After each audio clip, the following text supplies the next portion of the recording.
A verb is a part of speech that is an action word. It depicts movement, action, or a state of being. Now, when we look at verbs, one type of verb is a common verb. Now, some examples of common verbs are talk, sing, run, think, and drive. Then you have verbs that convey a state of being, such as to have or to be. Then you have linking verbs. We call them linking verbs because what they do is they link the subject to additional info. So, for example, with linking verbs, you have to be, the forms of to be, are, is, and were.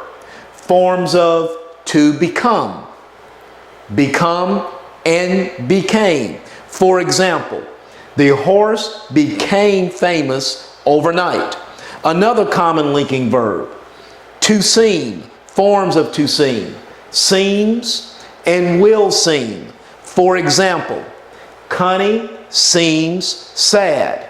Now, there are some verbs that are both linking and common, and that's based on how they're used. For example, examples of verbs that are both action and linking are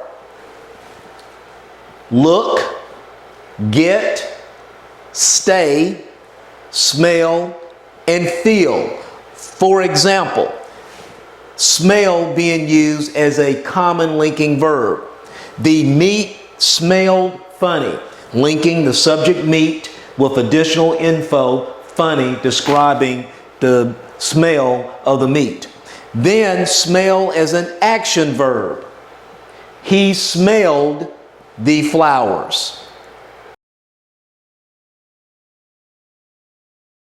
ACT English sentence structure. Adverbs can be used to compare and contrast dissimilar actions. So the comparative form of a word is used to compare two actions, and the superlative form of a word is used to refer to one in a group of three or more that is the outstanding example of the action. So when we're dealing with one-syllable adverbs, we use the suffix er or est, or we use the words less or least. So say we have the word late. To get to the comparative form of the word late, we just add the suffix er to make it later. So if we have two people and one person is late by an hour and the other person is late by 2 hours, we would refer to the person late by 2 hours as being the later one. And then if we have three or more people and one person is late by 3 hours, we would refer to them as being the latest person. So that's the superlative form, latest. So we're just adding these suffixes, and really in later we're just adding r, and in latest we're just adding st because we already had e from late. Now to look at this in a more negative sense, you could use the words less or least. So you could refer to one person as being less late and another person as being the least late. Now, when you have an adverb with two or more syllables, you don't use a suffix anymore. You just use the words more or most or less or least. So we have the word carefully, and if two people both do something carefully, you would say that one person did it more carefully.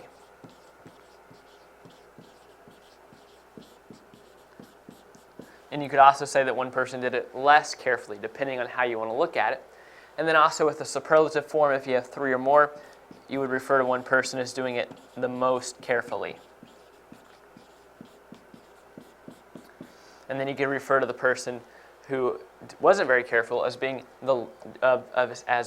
doing something the least carefully.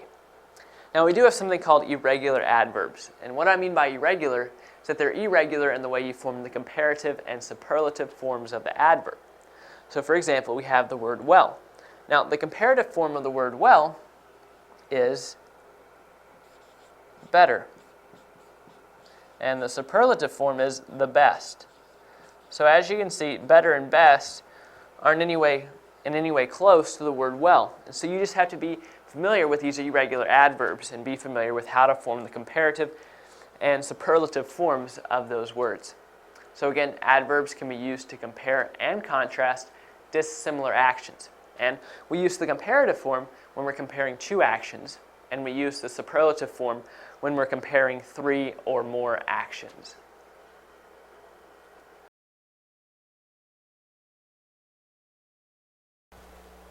Today we want to go over just a few of the rules related to apostrophes and their use for showing possession of something. So you've got a noun that possesses something else and you want to show possession.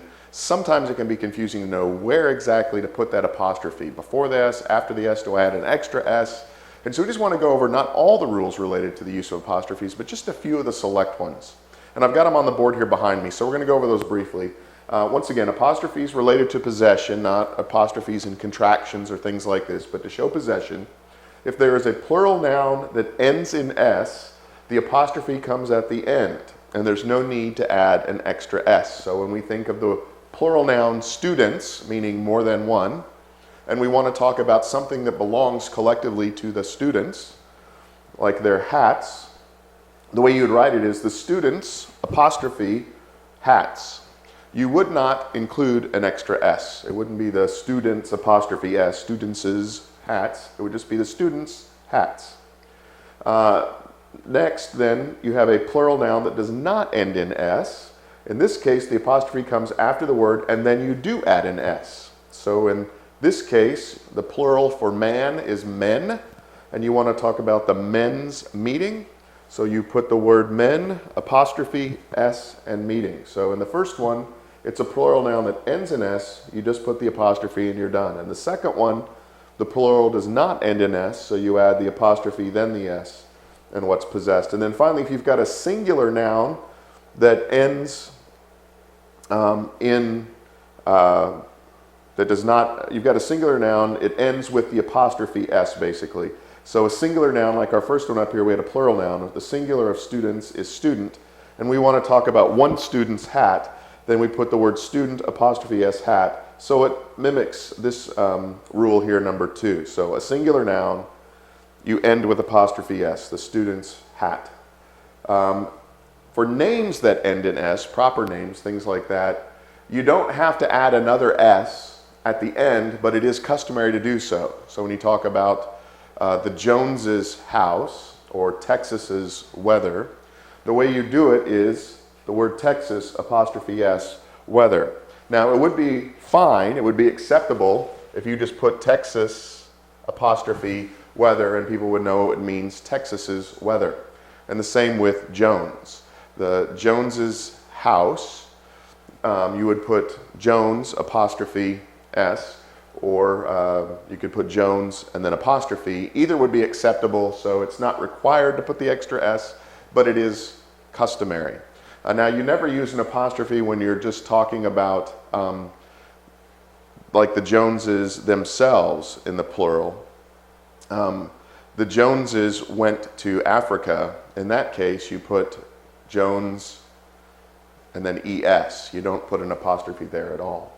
But anyway, in terms of apostrophes and possession, just to review and hopefully make it clear, if it's a plural noun that ends in S, all you do is put the apostrophe on the end. Students, hats. If it's a plural noun that does not end in S, then you put an apostrophe S, men's meeting, mice's feet. If it's a singular noun, then you just put the noun apostrophe S to show possession. With formal things like Jones and Texas, just an apostrophe at the end is fine, but if you put an apostrophe S, that would actually be more customary. I hope this has been clear. If not, or you'd like to learn more about this, then underneath this video, if you look right beneath the video, there's a link there. If you'll click on that link, it'll take you to the website that has related information to this, more information about things related to this. And also on that website, you'll find a link there to an ebook that's ready for immediate download.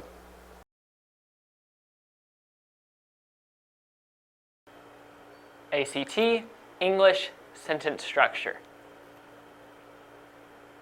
An independent clause contains a subject and a verb, and it's a complete thought. So an independent clause can stand by itself, so it can be a sentence. Like the sentence, I am running.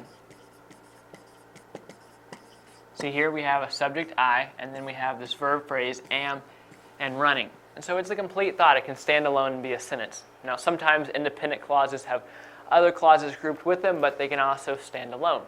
Now, a dependent clause also contains a subject and verb. However, it is an incomplete thought.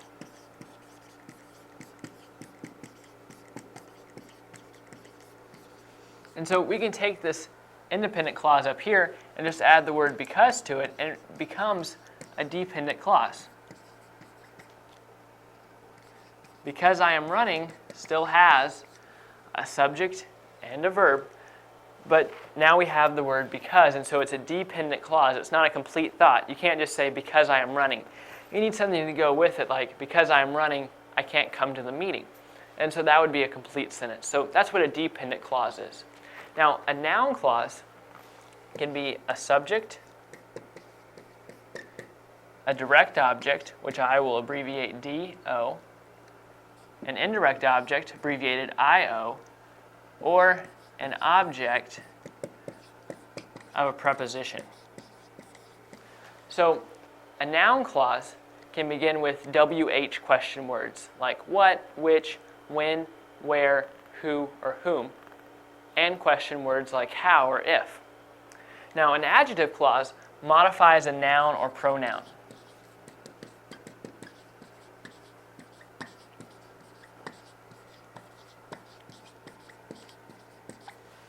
So an adjective clause begins with a word like who, whom, which, that, whose, when, where, why.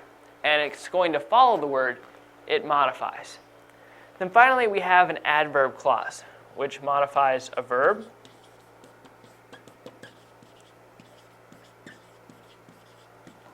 an adjective,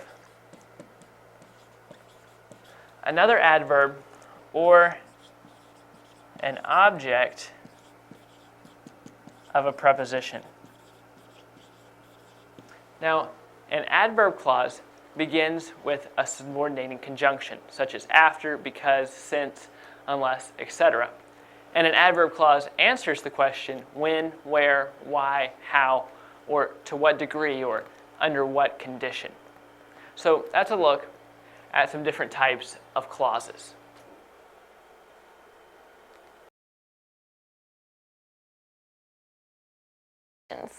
Commas have many different functions, but their three primary functions are to separate clauses,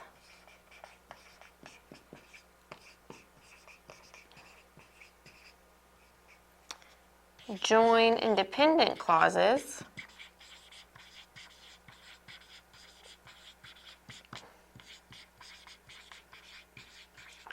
and they're used to avoid confusion. So since we talked about separating and joining clauses, let's first talk about what a clause is. A clause is a piece of a sentence. If you have a dependent clause, it is dependent on the rest of the sentence. It cannot stand alone as a complete sentence. It would be a fragment. If you have an independent clause, it would be able to stand alone as a sentence. It would be independently a sentence on its own. So dependent clause can't be a sentence by itself, depends on the rest of the sentence. Independent clause stands alone, can be a sentence all by itself. So let's look at how we can separate clauses with commas. You will use a comma to separate a dependent introductory clause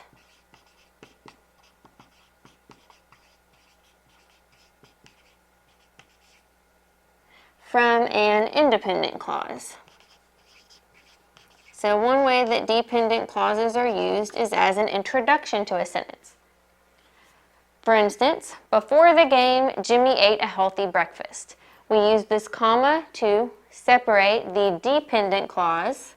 So before the game is dependent. You cannot say before the game all by itself and have it be a complete sentence. It's only a prepositional phrase. So it is a dependent clause. But then you have Jimmy ate a healthy breakfast. This would be independent. It could stand all by itself. So we are separating the dependent introductory clause from the independent clause. Before the game, Jimmy ate a healthy breakfast. And you notice how you pause where that comma is. And a lot of times, that's why a comma is there, to get you to pause so that your sentence makes sense as you're reading it, either to yourself in a book or aloud to someone else. So, dependent clause as an introduction needs a comma. Now, let's look at if we kind of switch the order of the sentence up. Jimmy ate a healthy breakfast before the game. When we put before the game at the end of the sentence, we don't need to have that comma anymore. We only needed the comma whenever we wanted to pause to let people know that before the game was separate and to realize the action was happening after that. So Jimmy ate a healthy breakfast before the game. Here, we didn't actually have to put a comma because the independent clause came first.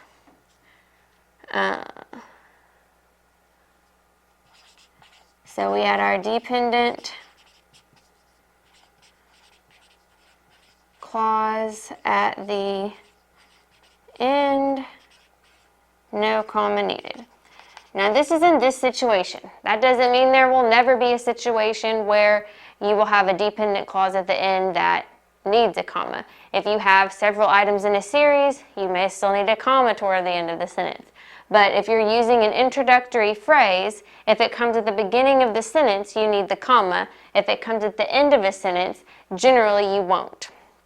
Let's look at another way that we use commas to separate clauses. You will use a comma to separate two independent clauses joined by any of the following conjunctions. And a conjunction is basically a connector word.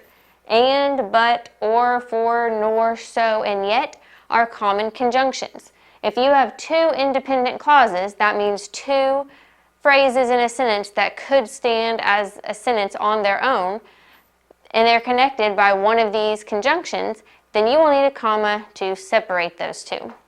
We are going to the movies, or we are going to a nice restaurant. So here's our conjunction, or. We are going to the movies is an independent clause. We are going to a nice restaurant is an independent clause. So, the comma is needed to separate two independent clauses. Now, let's look at if we combine this sentence a different way. We are going to the movies or to a nice restaurant. Here, we have that or, which would be a conjunction, but let's look. We are going to the movies is an independent clause. To a nice restaurant is dependent. To a nice restaurant cannot stand by itself. We don't have a subject in that clause.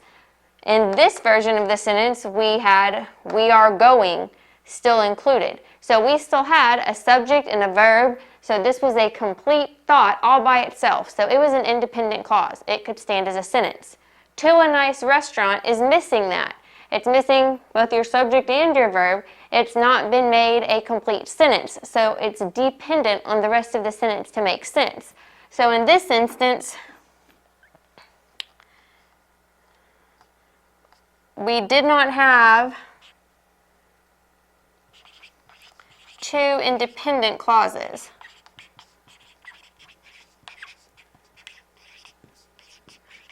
So, no comma was needed.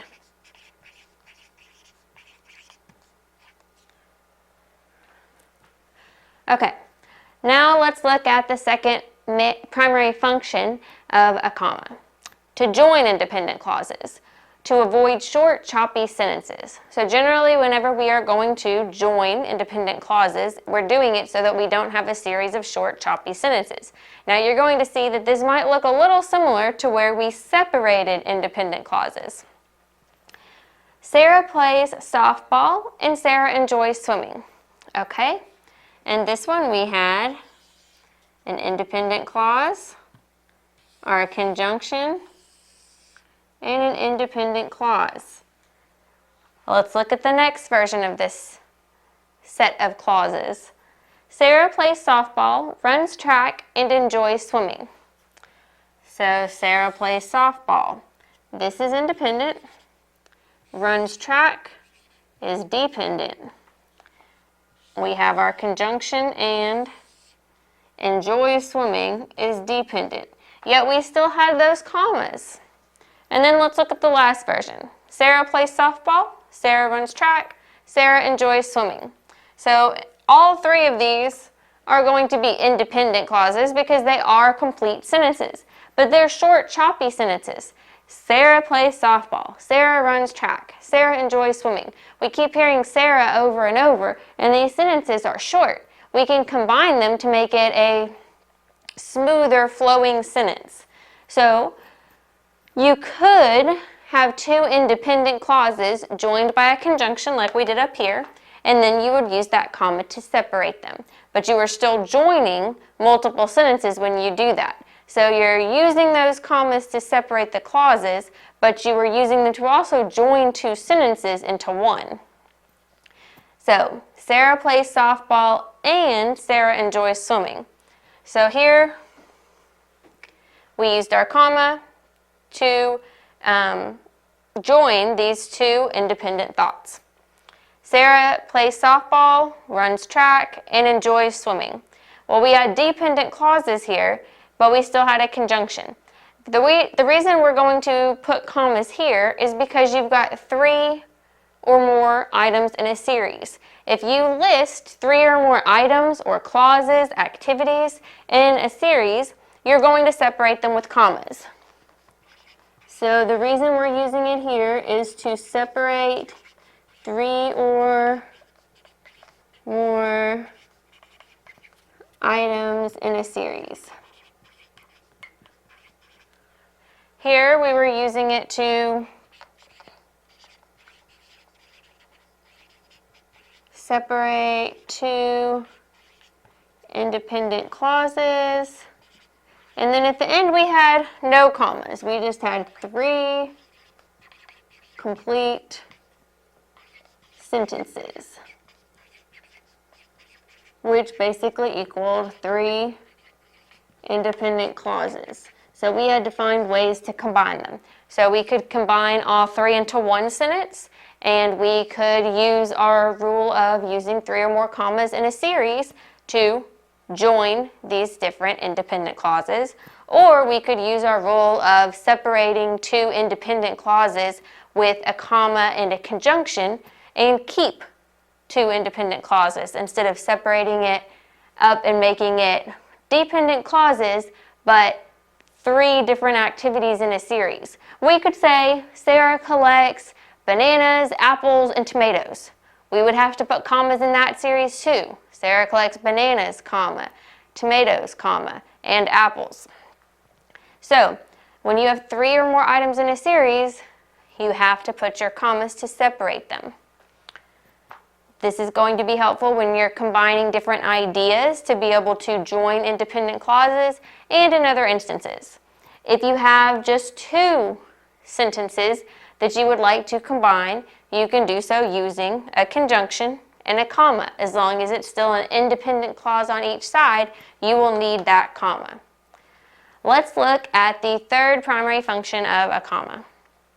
They are used to avoid confusion. I want to eat chicken, broccoli, and corn for dinner. Without a comma in this sentence, it sounds like you're saying you want to eat chicken broccoli. Well, you probably don't know what chicken broccoli is, and that's because it's not a real food. What would make more sense is if we said I want to eat chicken, comma, broccoli, comma, and corn for dinner.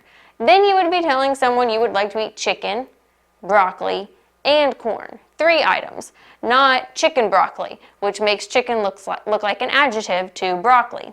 Now, this comma here in a series, if you have 3 or more items, the comma immediately before and is optional. Some people like the way it looks, some don't. I like the way the comma looks. It helps me feel more organized when I'm writing, so I always put it in. But you definitely need this comma because otherwise the meaning of your sentence is unclear and you would not be avoiding that confusion that commas are supposed to help you avoid. Let's look at the next example. Before we eat, our dog has to eat. This doesn't make sense. Before we eat our dog, you're not going to eat your dog. But if you're reading this sentence quickly, without a comma there to slow you down and make you pause, you don't read it correctly. You would have to read it a second or third time to get what the author's meaning actually was. So you would say, before we eat, our dog has to eat. And maybe this is so that your dog isn't going to bother you while you eat. If your dog's already eaten, then you can eat happily. So before we eat, our dog has to eat. And this is one of those dependent introductory clauses like we talked about up here. We use it to separate, we use a comma to separate clauses, and that can also avoid confusion. So you see how some of these rules tie in together. Commas in a series, commas in a series. Introductory clause being separated from the independent clause that is the rest of the sentence. Dependent clause separated from independent clause. So a lot of the rules of commas may overlap a little bit, but these are three of the primary functions you're going to see commas used for. That doesn't mean you won't see them used any other way. They're also used geographically if you're talking about a city inside of a country or inside of a state. If you're talking about dates or times, then you may also use commas. Commas are used in people's names sometimes if you're putting a junior or a senior. So these aren't the only times you're going to see commas, but in writing, these are the primary functions in which you are going to see commas used.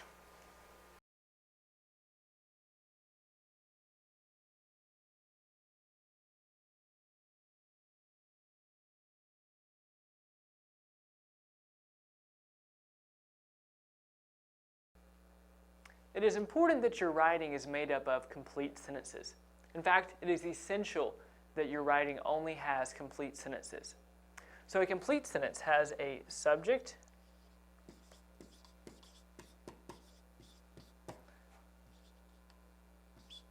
a verb,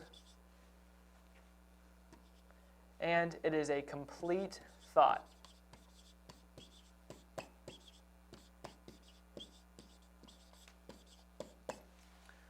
Toby went to school. Toby is the subject, went is the verb. And it's a complete thought. If someone said to you, Toby went to school, you wouldn't be asking for more information because this is a complete thought. Instead of riding a horse, we don't see a subject here, so we just see the verb riding. So we already know it's not a complete sentence because there's no subject. But in addition, it's not a complete thought. If someone said to you, instead of riding a horse, you'd be left asking for more information because it seems like this should go on longer and give you more information than it does. Shelby rode her horse instead of. So Shelby is the subject and rode is the verb. So we have a subject and a verb. We're looking good. But wait a second, this is not a complete thought. Again, it seems like this should go on farther than it does and give you more information. If it just said Shelby rode her horse, that would be fine. But since it says instead of, this phrase needs to continue on and give you more information. So this is also not a complete sentence. So again, remember the three elements of a complete sentence: a subject, a verb, and a complete thought.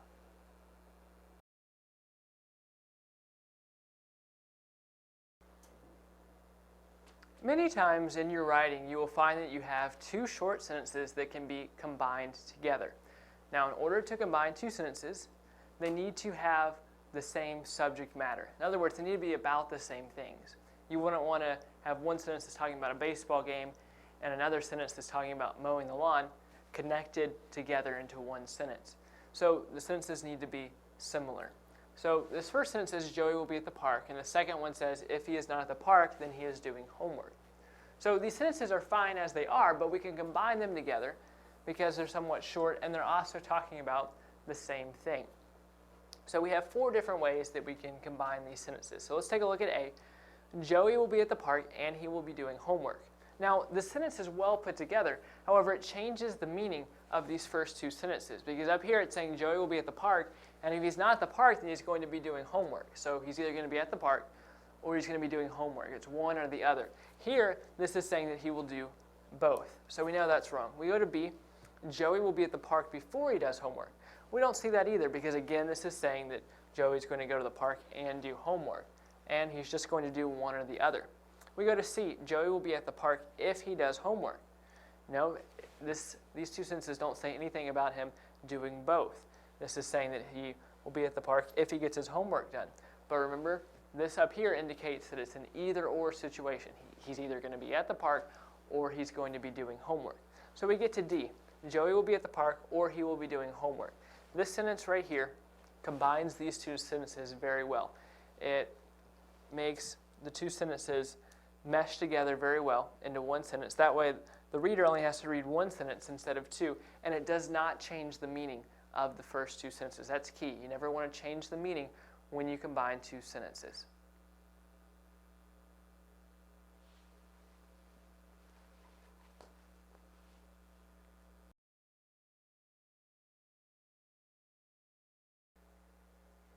Whenever you write anything, whether that's just a sentence, a paragraph, or a whole story, you always want to go back and edit what you have written. And so the process of editing is where you read everything that you have written down and you make sure that it's correct. When there's mistakes in your writing, oftentimes the audience will pay more attention to your mistakes than the information you're trying to convey to them. In addition, if your mistakes are too bad, it will make it where the reader cannot understand what you were trying to say. So let's take a look at this example paragraph and see what needs editing. The first sentence says, Andrew planted a tree. It was a sunny day. What we have here is a run-on sentence. That's two sentences that are just connected together in an incorrect way. So this first phrase, Andrew planted a tree, has a subject and a verb. So it's a whole sentence. And the second phrase says, it was a sunny day. So we have the subject, it, and the verb was. So these are two sentences that are joined together incorrectly. So a run-on sentence is a sentence that just goes on too long. So there's a number of ways that we can correct this. We could put comma and. So the sentence would read, Andrew planted a tree and it was a sunny day. Or we could put a period here and make it capitalized, and we can say Andrew planted a tree, it was a sunny day. Those are correct. But I think what the best way to do this is to get rid of the period, get rid of it and was, and put the word on. So now it reads, Andrew planted a tree on a sunny day. So that's just one sentence, and that's correct. The next sentence says, first he got a shovel and the tree. Whenever you read a phrase at the beginning of a sentence, like first, it needs a comma in front of it, because a comma tells the reader to pause. So now the reader will read this sentence like, first, he got a shovel and the tree. The next sentence says, he dug a hole, will plant the tree, and watered it. So the problem with this sentence has to do with verb tenses. So we see the verb dug right here. This is what we call past tense, because it happened in the past. He dug a hole. That indicates that he dug the hole yesterday or maybe a week ago. And then in this last phrase it says he watered it. That's also in the past tense. It's indicating that he watered the tree maybe yesterday or the week before. But we get to this phrase which says he will plant the tree. Will plant is future tense. This sounds like he's going to plant the tree in the future, but we know that he already has planted the tree. So we need to change the words will and plant to the verb planted. Now all the verbs are in past tense, so this sentence has what we would call consistency. He dug a hole, planted the tree, and watered it. Now the last sentence says, a pine tree is what he planted. This sentence is clear. You can understand what the author is trying to convey to you. However, it could be worded in a better way. So we could say, he planted a pine tree.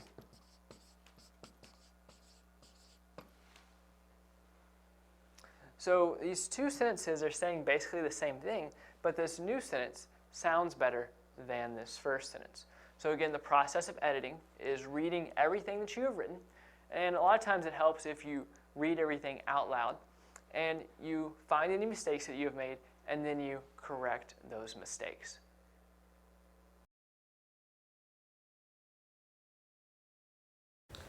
There are two primary uses for the semicolon in the English language. The first is to separate two closely related independent clauses within a sentence, If you use a semicolon, there's no need to include a coordinating conjunction such as and.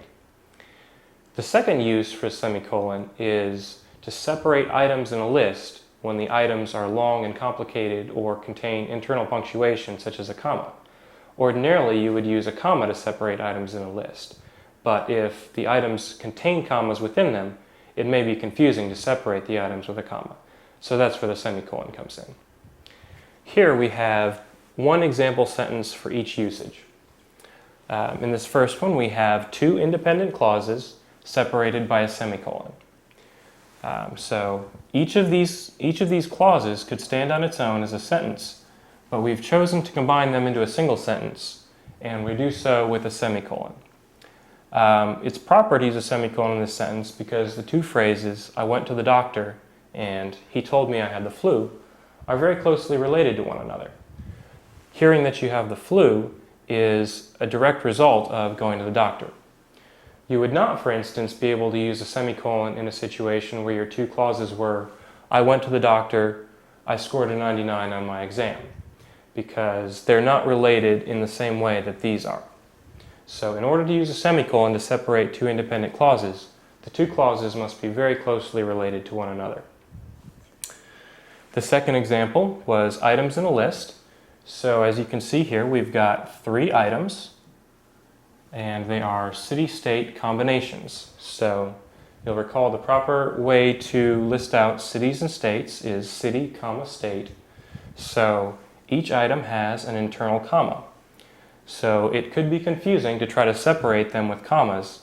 So the proper usage in this instance is to use a semicolon to separate each of them.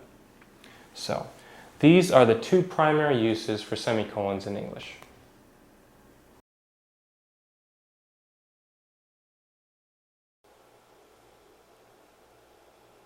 Adjective clauses and phrases are groups of words that collectively play the role of an adjective. So I want to take a look at examples of a clause and a phrase. So let's take a look at this first sentence. It says, the car that is parked in the yard is mine. So I'm going to go ahead and tell you that this first example is an adjective clause. And adjective clauses contain both a subject and a verb. So the adjective clause in this sentence contains both a subject and a verb. So we're looking for this clause in this sentence. So like I said, adjective clauses collectively play the role of an adjective. So we're looking for a group of words that describe another word in the sentence. So if you look right here at that is parked in the yard, it's marked off by commas. And that is parked in the yard plays the role, or could play the role, of an adjective because it's describing the word car. So if we look at this clause right here, we notice that it contains both a subject, that, and is, which is a verb. And parked is also a verb. So that is parked in the yard. And so what is parked in the yard? The car is parked in the yard. So that is parked in the yard is further describing the word car. So this right here is an adjective clause. And adjectives can often be removed from a sentence, and the sentence will still make sense. And if you notice right here that this phrase or this clause right here is marked off by two commas. And any time a group of words is marked off by two commas, it can be removed from the sentence, and the sentence will still make sense. So take a look at this. Just X this out. We don't even read that, and we just read the sentence as that, or the car is mine.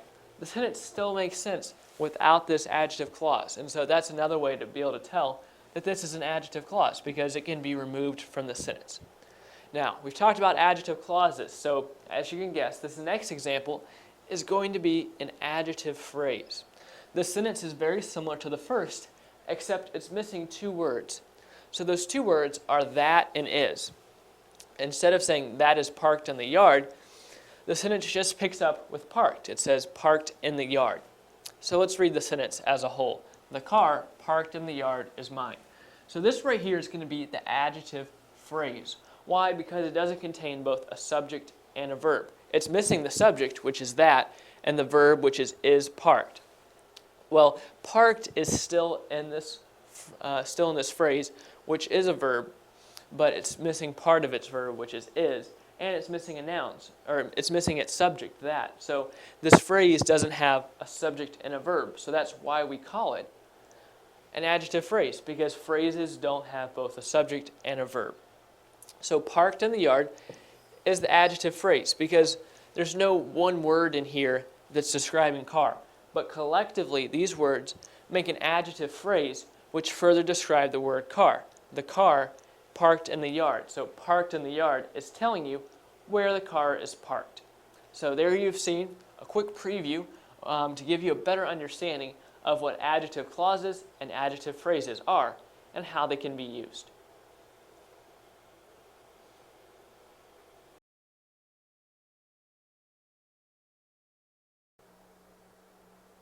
When you have adjectives in a series, sometimes they are divided up by commas and sometimes they are not.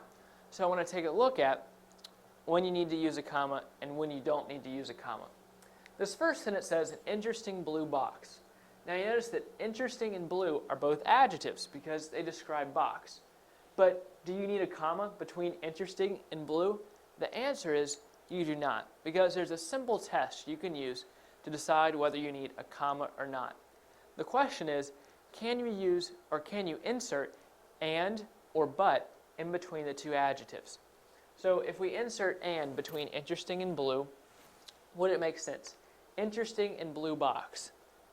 That doesn't really sound right. You wouldn't say that in a sentence. Can we insert the word but?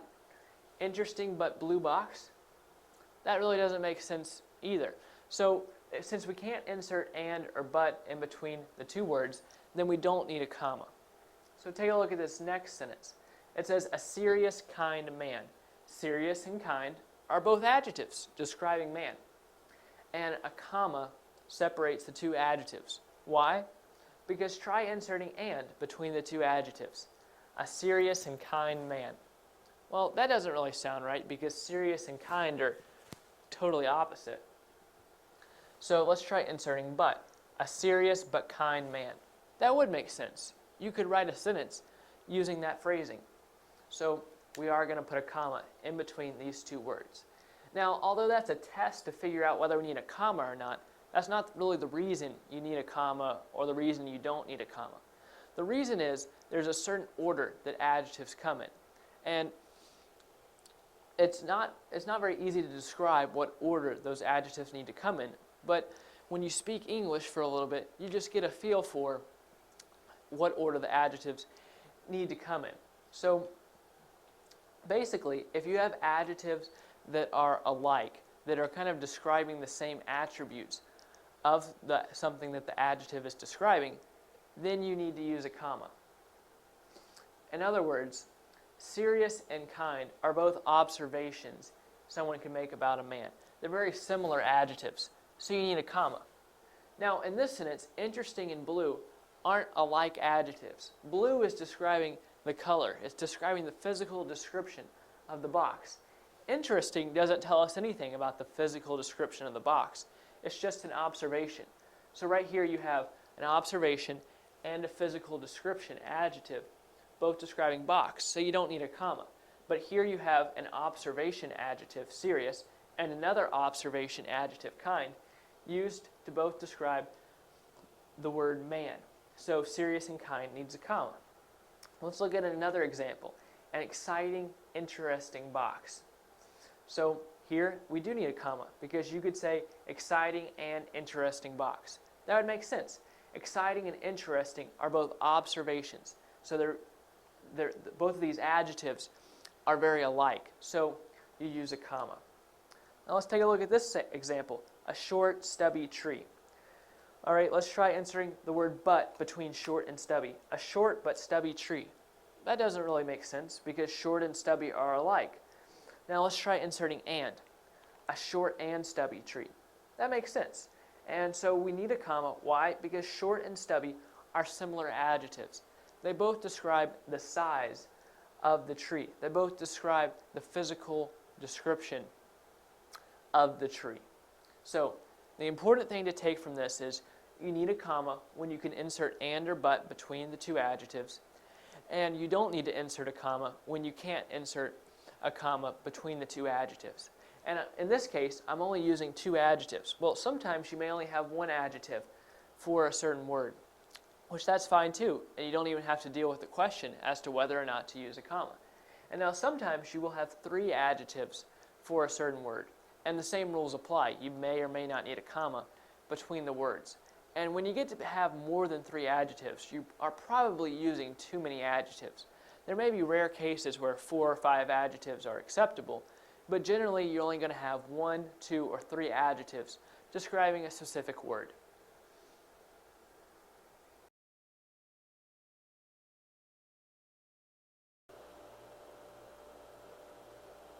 Adverb clauses and adverbial phrases are groups of words that play the role of an adverb. So let's take a look at this example sentence on the board.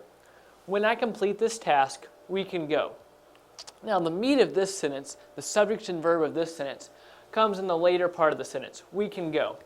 We right here is the subject, and can go is the verb phrase. So when I complete this task could actually be removed from the sentence, and the sentence would still make sense. We can go makes perfect sense by itself. So when I complete this task then is an adverb, because adverbs aren't necessarily important to a sentence. You can remove an adverb and the sentence will still make sense without it, because adverbs just merely modify or further describe another word in the sentence. So since we can remove when I complete this task from the rest of the sentence, then it is probably our adverb clause, and it is. Now there's not one word in this adverb clause right here that actually would be an adverb by itself. It's the group of words right here together that modify the verb can go, or the verb phrase can go, because can and go together make up the verb phrase. So when I complete this task is our adverb clause, and it modifies can go. It's answering the question when. When can we go? When I complete this task. Because adverbs often answer a question. So the question here is when, and it's saying when I complete this task. Now notice that it's called a clause. It's called an adverb clause, and that's because clauses contain both a subject and a verb. And that is the case with this group of words right here. You see a subject and a verb. I is the subject, and complete is the verb. All right, so let's look at this next sentence. In a moment, the pizza will be ready. Here, the meat of our sentence is, again, in the later part of the sentence. Pizza is the subject, and will be is the verb phrase. So here again, in a moment, could be removed from the sentence. In a moment, the pizza will be ready. Now let's try reading the sentence without this. The pizza will be ready. The sentence still makes sense, so this is probably our adverbial phrase. Now notice this time, it's called an adverbial phrase instead of an adverb clause. Well, what's the reasoning behind that? The reasoning is a clause contains both a subject and a verb. A phrase does not contain a subject and a verb. And here, there's no subject and there's no verb. So that's why it's called an adverbial phrase. This group of words right here, in a moment, describes or modifies will be. Again, it's answering the question when. When will the pizza be ready? It'll be ready in a moment. So the important thing to remember is the main distinction between adverb clauses and adverbial phrases. Adverb clauses are a group of words that modify another word. But the adverbial clause, or the adverb clause, contains both a subject and a verb. In the case of an adverbial phrase, it again is a group of words that modifies another word. But in this case, the adverbial phrase does not contain a subject and a verb.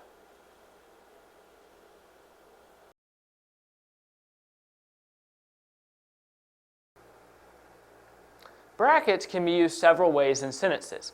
However, you as a writer need to be extremely careful when using brackets, and you need to be careful not to overuse them. So let's take a look at some examples of when it is okay to use brackets. But remember that you need to use brackets sparingly. So this quotation says, I am very excited. Now, if you as a writer were going to include this quotation in a sentence, you would need to amend this quotation slightly to make it more understandable on the reader's part. So we could say, I am very excited to be here. Now notice I put the words to be here in brackets. That's because that's not something the speaker said. That's something I added into the sentence. So that's why it's in brackets, to show the reader that it's not something the speaker actually said. However, all the words in brackets are still inside the quotation marks because I wasn't saying something contrary to what the speaker said. I'm saying something the speaker probably would have said but didn't. I'm just further clarifying what the speaker said. You can also put words in brackets when you need to change the pronoun form or the verb form of a sentence to help it make sense. Like say I'm talking about the past tense. I could say, I was very excited, and put that in quotation marks. So I put was in a bracket because I changed the verb form. And so brackets just lets the reader know that that's something that the writer amended in that sentence. Another time you can use brackets is if you need to include some extra information inside parentheses. So say you're going along in a sentence, these are just words, then you need to add something and you put it in parentheses. But then you need to add something else inside the parentheses. You could put some words, so there's words inside the parentheses. You want to further clarify, so you put some words in brackets and then close it off with parentheses. So brackets are just used inside parentheses. However, use this sparingly. It's okay to use parentheses around things, but you need to put brackets inside parentheses extremely sparingly. There's not very many instances in which you need to use both parentheses and brackets. So again, use brackets sparingly because lots of brackets make it difficult on the reader's part. However, there are some instances when it's appropriate, like the ones I wrote up here on the board.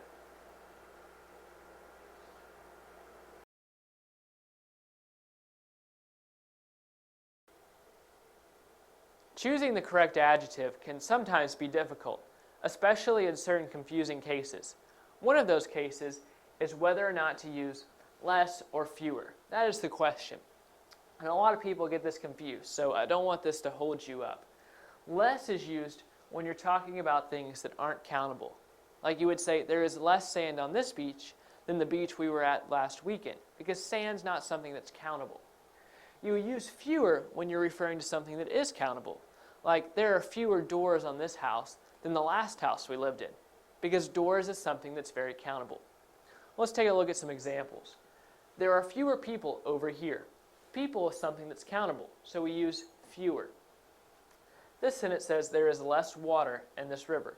Now, you could argue that water is something countable, because you could think, oh, you can count water in gallons of water. But we're not talking about gallons of water. We're just talking about water in general, and water is not something that's countable.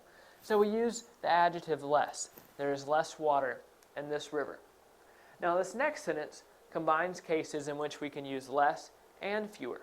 It says, use less sugar when making fewer cookies.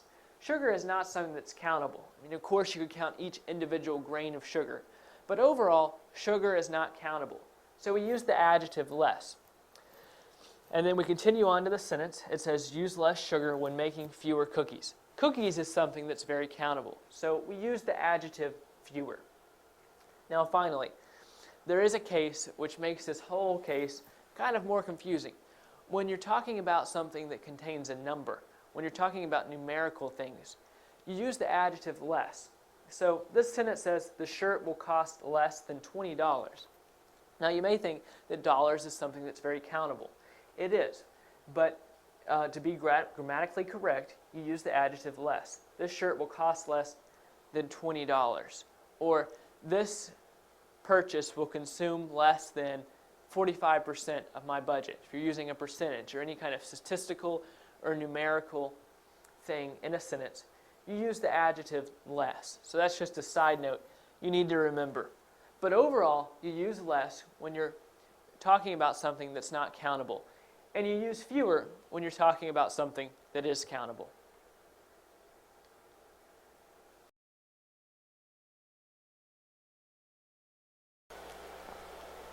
Today we're going to talk about commas. Now, commas have three main functions: to separate clauses, to join independent clauses, and to avoid confusion. So let's take a look at the first use, to separate clauses.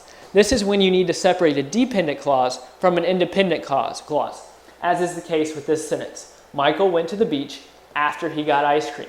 Michael went to the beach is the independent clause, and after he got ice cream is the dependent clause. Now, to test whether a clause is a dependent clause is just read that clause by itself. So if we were to read after he got ice cream, we would realize that's a dependent clause. It's dependent on the independent clause to make sense. Because if I just say after he got ice cream, that doesn't make very much sense. You're thinking, okay, what happened after he got ice cream? So Michael went to the beach is the independent clause because it can stand by itself, and after he got ice cream is the dependent clause. Now, dependent clauses can actually come before or after an independent clause. In fact, they can actually come inside the independent clause as well. So we could reverse this sentence and we could say, after he got ice cream, Michael went to the beach. There again, after he got ice cream is still the dependent clause, and Michael went to the beach is still the independent clause. The sentence is just constructed differently. Now, a second use for commas is to join independent clauses. This is when basically you have two sentences that are closely related and you want to join them together. So if we were to say Taylor plays basketball, and then we also had another sentence, he enjoys running, we can easily join those two together. There's a couple ways to do that, but one of the ways is to use a comma and a conjunction. So we can say Taylor plays basketball, comma, and he enjoys running. The comma helps bring these two sentences together, and it helps you realize what's happening, that you're adding two sentences together. Now, the third use is to avoid confusion. There's a couple times when you want to do this. First would be when you're putting words in a list or items in a list. So if I were to say, I got a baseball, bike, and trampoline, I need commas to separate all three of the items. Now, sometimes you can leave the second comma off, and that can be fine as well. But you need at least one comma in here so people realize that it's a list. Because if I don't have a comma right here, it just looks like I got a baseball bike, and people are trying to figure out what is a baseball bike. Now, most people can pretty much figure out what you're trying to say, but a comma right there makes it so much easier for the reader because they can easily look at this and think, okay, you got a baseball, a bike, and a trampoline. Now, another time that you need a comma to avoid confusion is when someone just reading the sentence could easily get it mixed up, okay? So if I were to say, after we ate, our dad left for work, okay? So with the comma in here, it's easy to read that. After we ate, our dad went to work. The family was eating, they got finished, and the dad left for work, okay? But if the comma's not there, it can make it kind of confusing. The first time someone reads this, they're going to think, after we ate, our dad left for work.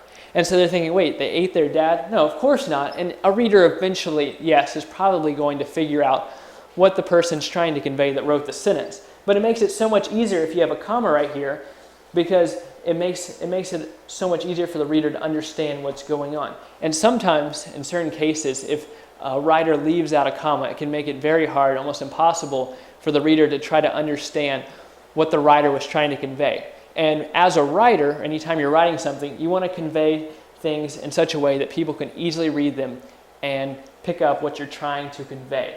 All right, so then again, commas, three main uses: to separate clauses, to join independent clauses, and to avoid confusion.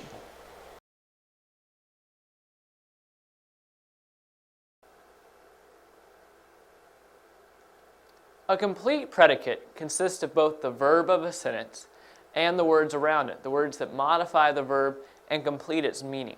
So in this sentence, he is the subject. And so I'm going to put one line under it. And ran is the verb of the sentence. So he ran a long way. So just a simple predicate would just be the verb right here, ran. But we're looking for a complete predicate here. So a complete predicate is going to be all the sentences that modify and further describe the verb. So ran a long way is the complete predicate in this sentence. Generally, all the words that come after the verb are going to be part of the predicate. So you see right here, the subject's right here, then the verb. So all these words past the verb is going to be part of the predicate. That's not always true, but generally you can determine the predicate that way. This next sentence says, the elderly mayor retired yesterday. So mayor is the subject, so I'll put one line under that word, and retired is the verb. So yesterday right here is also part of the predicate. So the complete predicate would be retired yesterday. Now the reason yesterday is part of the predicate is because I said that any words that modify the verb or further describe the verb are part of the predicate. Well, yesterday is what we call an adverb, which is a word that modifies the verb, because yesterday is telling when the mayor retired. So yesterday further explains the verb retired. So that's why yesterday is part of the predicate. So retired yesterday would be the complete predicate of that sentence. This last example says, I wrote a paper last night and turned it in this morning. Well, this sentence looks kind of complicated when determining the predicate, but it's actually pretty easy. I is the subject. Now the verb right here is going to be wrote. So the complete predicate is going to be wrote a paper last night. Now, and right here is what we call a conjunction, because it joins two parts of a sentence together. But right after and, we see another verb, which is turned. Turned is a verb. So turned it in this morning is also going to be the complete predicate. So right here, we see a subject, two complete predicates joined together by a conjunction. So sometimes sentences are going to have two complete predicates. So the important thing to remember here is that a complete predicate consists of the verb and any words that modify or further explain the verb.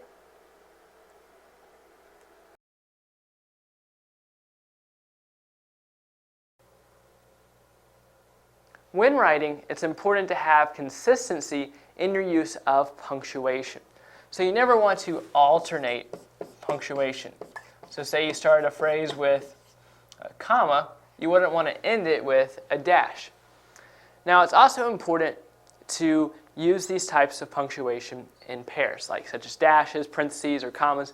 You always want to use those in pairs, because if a section of text has an opening dash, parentheses, or comma at the beginning of a phrase, then there should be a matching closing dash, parentheses, or comma at the end of the phrase. So we're going to take a look at some examples of the use of dashes, commas, and parentheses. So you always want to use parentheses in pairs.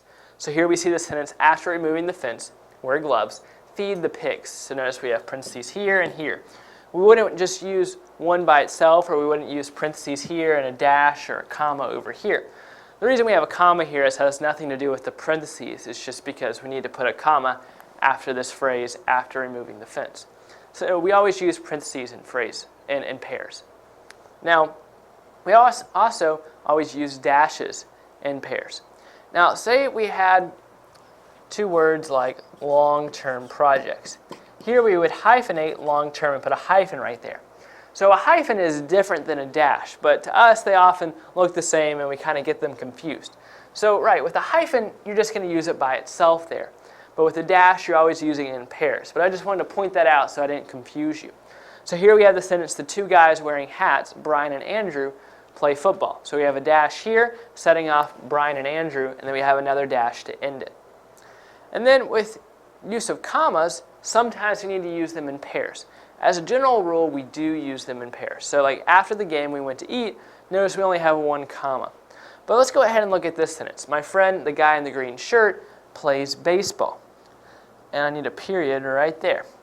So right here we see a comma, and we see another comma, because it's setting off this phrase right here. So we need two commas, because commas often set off certain phrases that don't have to be there, because we could just say, my friend plays baseball.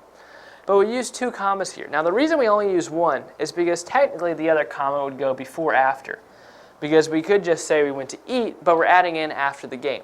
But it would be silly to put a comma at the beginning of a sentence. It works the same way if this sentence was reversed. If we said we went to eat after the game, we'd put a comma before after, and we just put a period after game instead of another comma. So usually you're going to use it in pairs, but there are exceptions. Then many times you use commas for items in a series, like I enjoy playing basketball, baseball, football, and soccer. I'd put a comma after all of those different sports. Well, in that case, I would only end up with 3 commas instead of 4. And so that's an odd number. So they're not always going to be used in pairs when you use them for items in a series. So again, make sure you don't alternate punctuation, and make sure that if you're using dashes, parentheses, or commas, that you have the punctuation to open up the phrase, and you have the punctuation there to also close the phrase.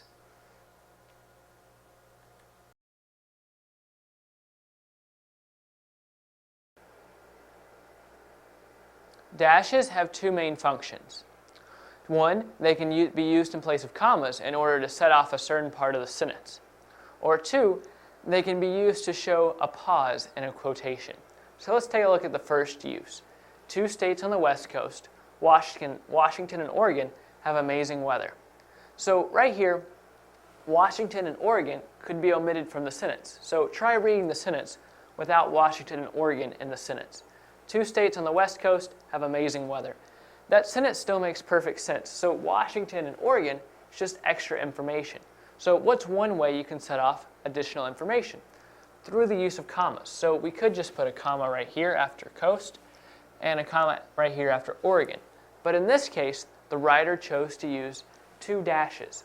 So here, the sentence reads, two states on the West Coast, Washington and Oregon, have amazing weather. So here, you pause and where the dashes are. Just like you would pause when you see a comma, pause where the dashes are. So it's two states on the West Coast, Washington and Oregon, have amazing weather. So that's one way to use dashes, just to set a certain part off of the sentence from the rest of the sentence. Now also dashes can be used to show a pause in a quotation. Like right here, go to the left, turn right.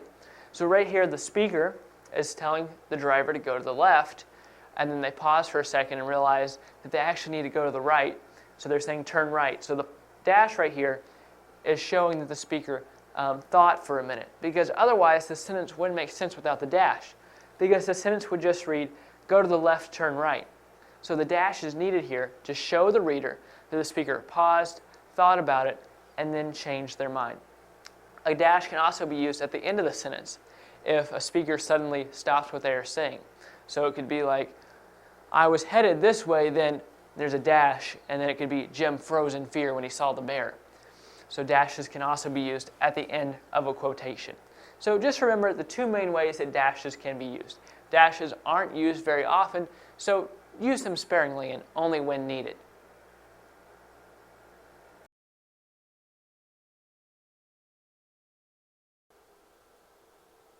Adjectives can take on different forms when they're being used to compare two or more things.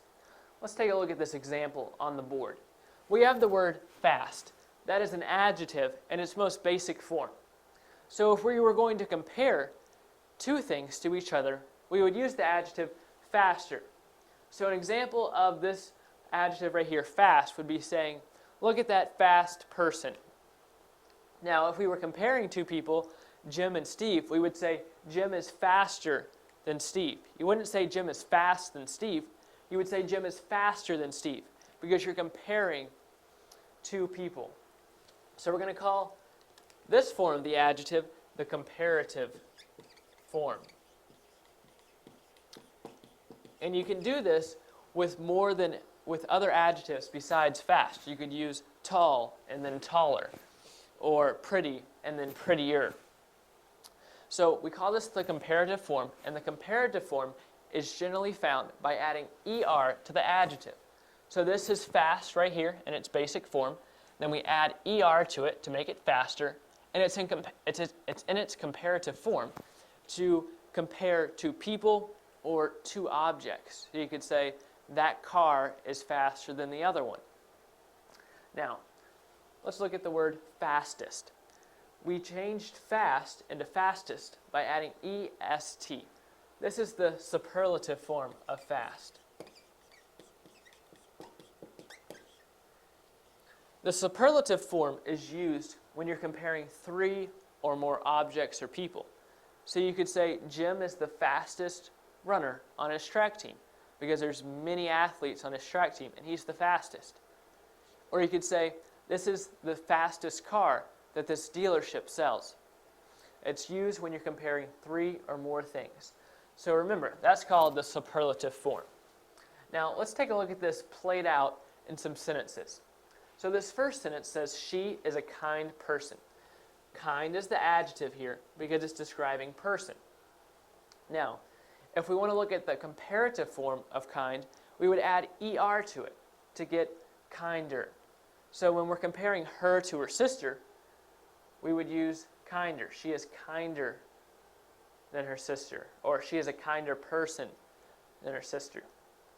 And then this last sentence, we would say, she is the kindest person in her family, because there's 3 or more people in her family, and she's the most kind in all of her family.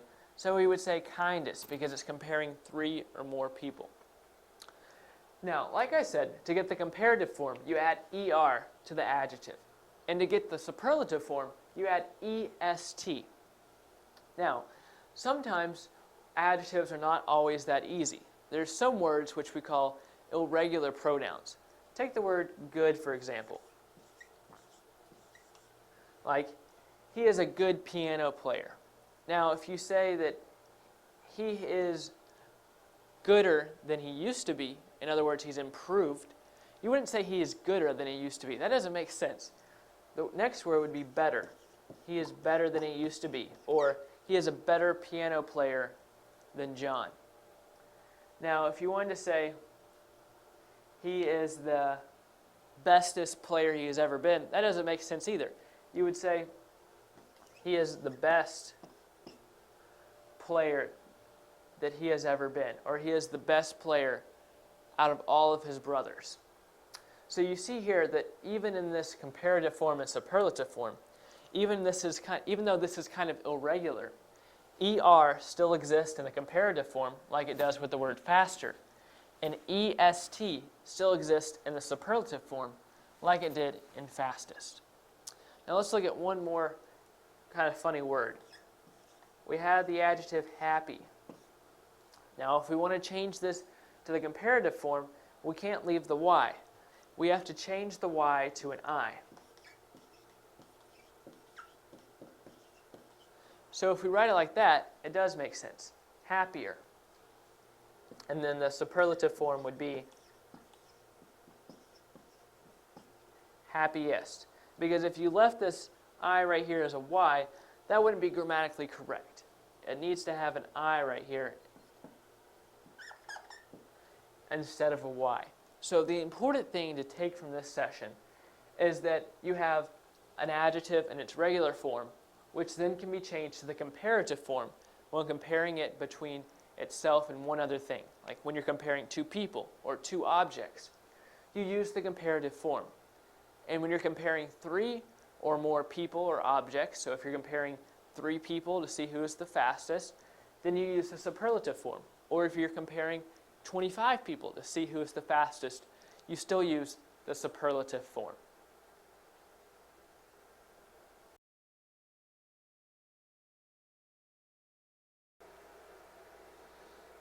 Direct and indirect objects play important roles in sentences, so it's important that you can identify them. So first, let's take a look at direct objects. Direct objects are basically the receiver of the action of a sentence. So the verb is telling what's going on, and the direct object is telling who that action is occurring to. So take a look at this sentence to see what I mean. He sold his car. So the verb right here is sold. Okay, so what is being sold in this sentence? The car is being sold. So I'm going to write D-O above it, okay, because it's called a direct object. So D-O stands for direct object. He sold his car. That car is the direct object. Look at this sentence. He washed clothes. Washed is the verb. He is the subject. So what is he washing? He is washing clothes. The clothes are being washed. So again, I'm going to write D-O because that's the direct object. Now, an indirect object is kind of exactly what it sounds like. It's indirect. So right here in this sentence, it says the man gave his wife a necklace. So the direct object here is a necklace because that's what's being given. Man is the subject, gave is the verb. So the man gave what? The man gave a necklace. So that's the direct object. But what about his wife? Now, the man didn't give his wife, so wife can't be the direct object. But instead, wife is the indirect object.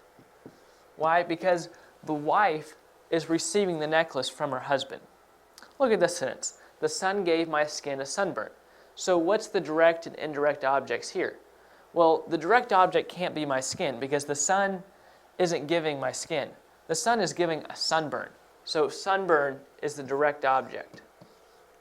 So this indirect object here is skin. So I'm going to write I-O. Okay. because the sun is giving a sunburn. So you can ask the first question, what is the sun giving? The sun is giving a sunburn, so that's the direct object. And then you could ask the question, who is the sun giving a sunburn to? And the indirect object would be skin, because it's giving a sunburn to my skin. So the important thing to remember is the direct object is the action receiver in the sentence. And the indirect object is, like I said, it's indirect. Just keep asking questions, okay? The man gave. What did the man give? He gave a necklace. Who did he give the necklace to? His wife.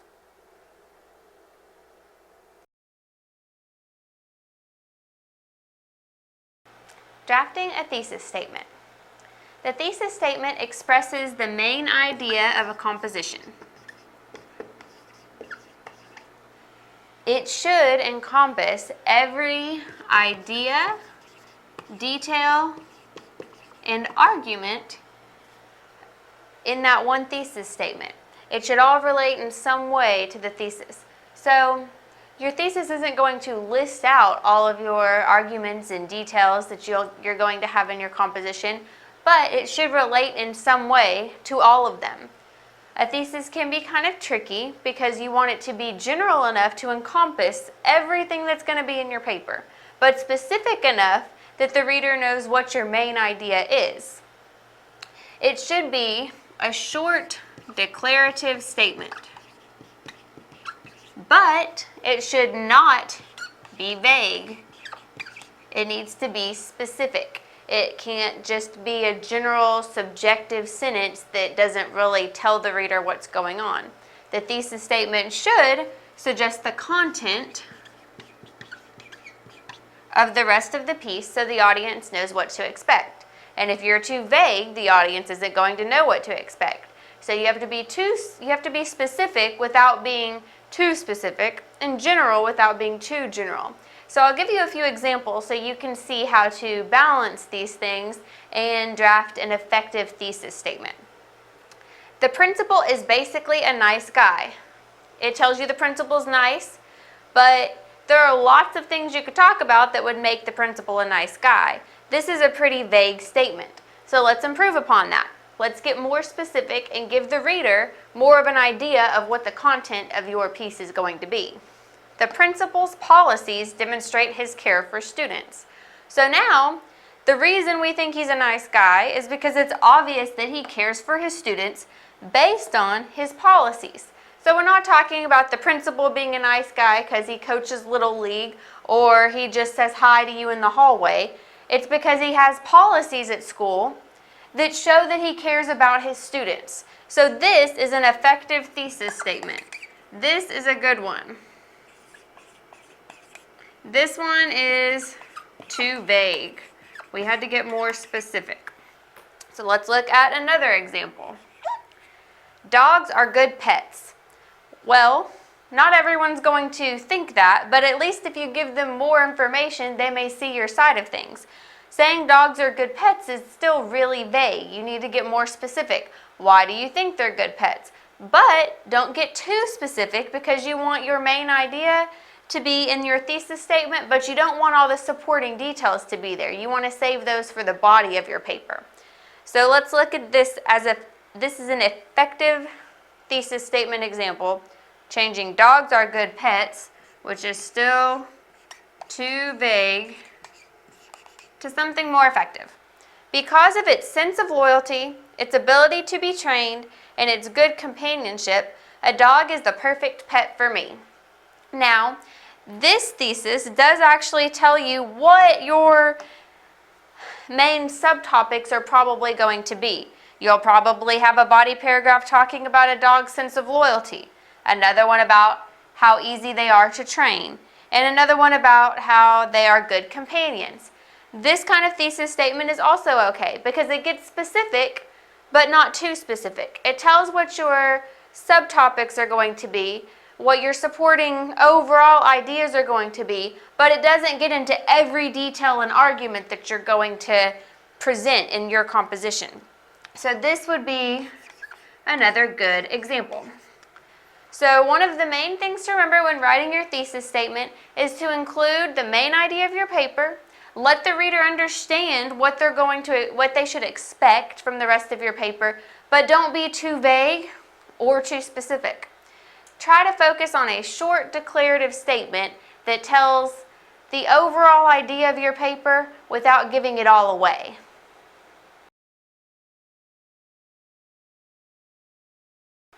Drafting body paragraphs. Body paragraphs should follow the thesis statement of a composition. And this is both in the order they are written and that all the body paragraphs are going to support the thesis statement. You want to supply supporting ideas, details, and arguments in your body paragraphs.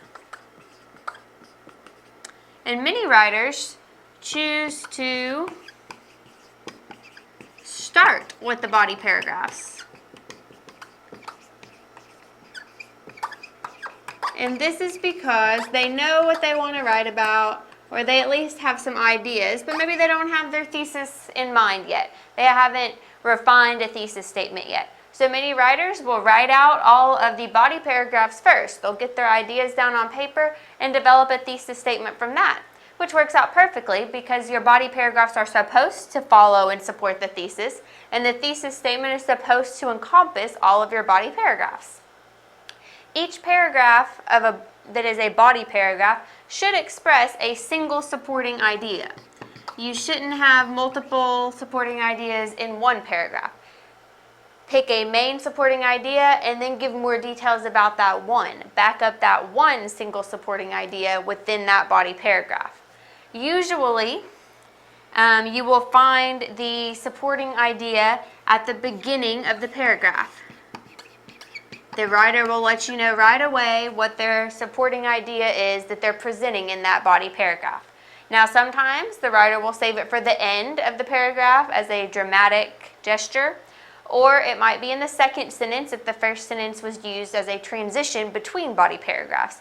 But usually, you'll find your single supporting idea spelled out for you in the beginning of a paragraph.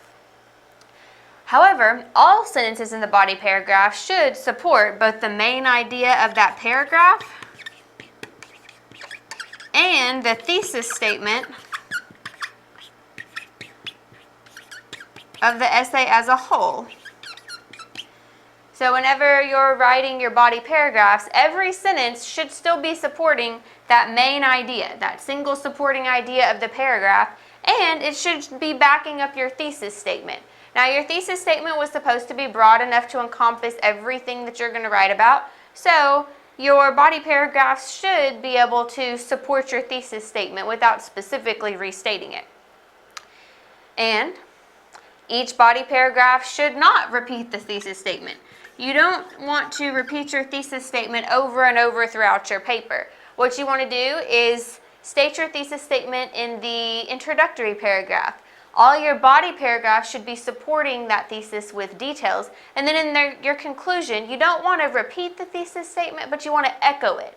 You want to give your readers a final reminder of what it was that you were writing about, what your main idea was. So the thesis should simply be developed, expanded, and refined in the body paragraphs.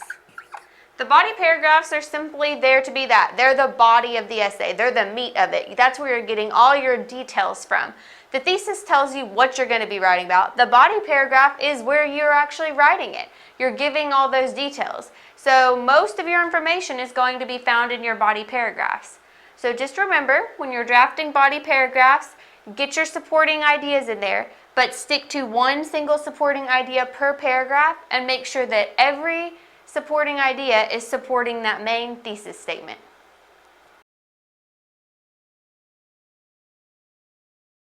Drafting conclusions. Many writers found the conclusion the most difficult part of the essay to compose because there's this expectation that it has to be profound or inspiring, something magical. But it doesn't have to be all that. It should avoid simply restating the thesis statement You don't want to hear the same sentence again that you heard in your introductory paragraph. But it should suggest some ideas or questions that were raised by the preceding text. Maybe your conclusion brings up a different idea that could be elaborated on for a future essay, or a question that really makes the reader think about what they've just read. A good conclusion will remind the reader of the thesis, remind them of the thesis without restating it by providing some applications, questions, or possible counter-arguments. So the writer may tell you how you can use this information in the future. What application does it have for your life? They could pose an interesting question that makes you really think about what you just read, or a counter-argument. Perhaps they say, well, maybe I'm not really right after all. Maybe it's this way. And then that really throws you for a loop because you've just read their whole paper that supports their thesis, and now they're saying, well, maybe not. So that would really leave a lasting impression on you, I think, because you've just read this whole paper about one topic and they're telling you, oh, but maybe it's this way, which leaves you open to questioning it, thinking about it, and maybe you want to go do some research yourself after that. A good conclusion should indicate how the reader should think about this subject in the future. So maybe it doesn't change your mind about a particular issue completely, but whenever this issue comes up later, this essay should come to mind. You should think about, oh, I remember I read that one thing in that essay and it really struck home with me and I remember that now. Or, well, I didn't know about this before, but after reading this essay, I know about this one thing and it affects the way I feel about the issue. The conclusion should be memorable. So we talked about how it doesn't have to be super inspiring, but it should be memorable because it's the final impression that your reader is left with. It's the last thing they're going to read before they're done reading your composition. So you want it to be memorable. So here are 3 different ways that you might do that without making it some awe-inspiring work. Many writers save a fascinating detail, an anecdote or short story, or a quote for the end of their paper. So your conclusion could have some fascinating detail. Maybe you saved one thing that you found in your research that you thought was really cool and it supports your thesis statement really well, and you saved it for the conclusion because you want your reader to remember that detail. Or maybe you found a little story or thought up a little story that would support your thesis and you include that. Or maybe there's a famous quote out there. Hearing or reading a famous name makes you think, oh, they said something that supports their thesis. Ooh, let me read that and remember that. Let me think about that again. So these are 3 tricks that you can put in your bag for helping you compose a successful conclusion, one that will be memorable and leave a final impression on your reader. When you're drafting conclusions, don't stress about making it this magical, inspirational thing. You might succeed. You might get a magical, inspirational conclusion, but not all of them are going to be that flowery. They're not all going to work out that way. They may just support your thesis statement without restating it and let the reader know how they should think about this subject in the future. You want to leave a lasting impression, and 3 ways to do that would be with a fascinating detail, an anecdote, or a quote. So I would definitely remember these 3 tricks to keep in your bag.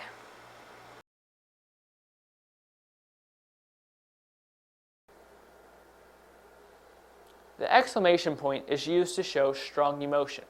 It's important that writers only use the exclamation point sparingly, because if it's used too much, it loses its effect. So make sure it is only used when it is actually needed. So take a look at this sentence. Look at that sunrise.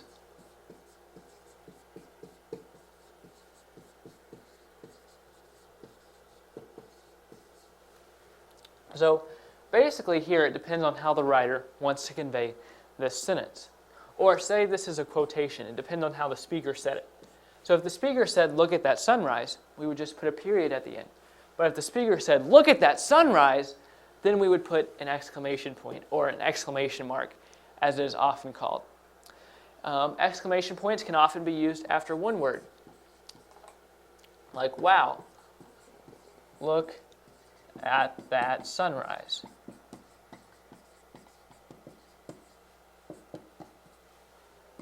So here the exclamation point is used twice because the speaker said it with lots of emotion. Now, if it's not a quotation, then it just depends on how you as the writer wants to convey a message. So if you want it to be very subtle, you just add a period to the end of the sentence. But if it's a strong point that you want to show the reader, then use an exclamation point to help that sentence stand out. But remember that many times an exclamation point is seen as being used to show that the speaker or the writer is yelling. So if you use lots of exclamation points, then the reader feels like the writer is always yelling at them. An exclamation point can often be used in place of a question mark. So, like, take a look at this sentence. What is going on?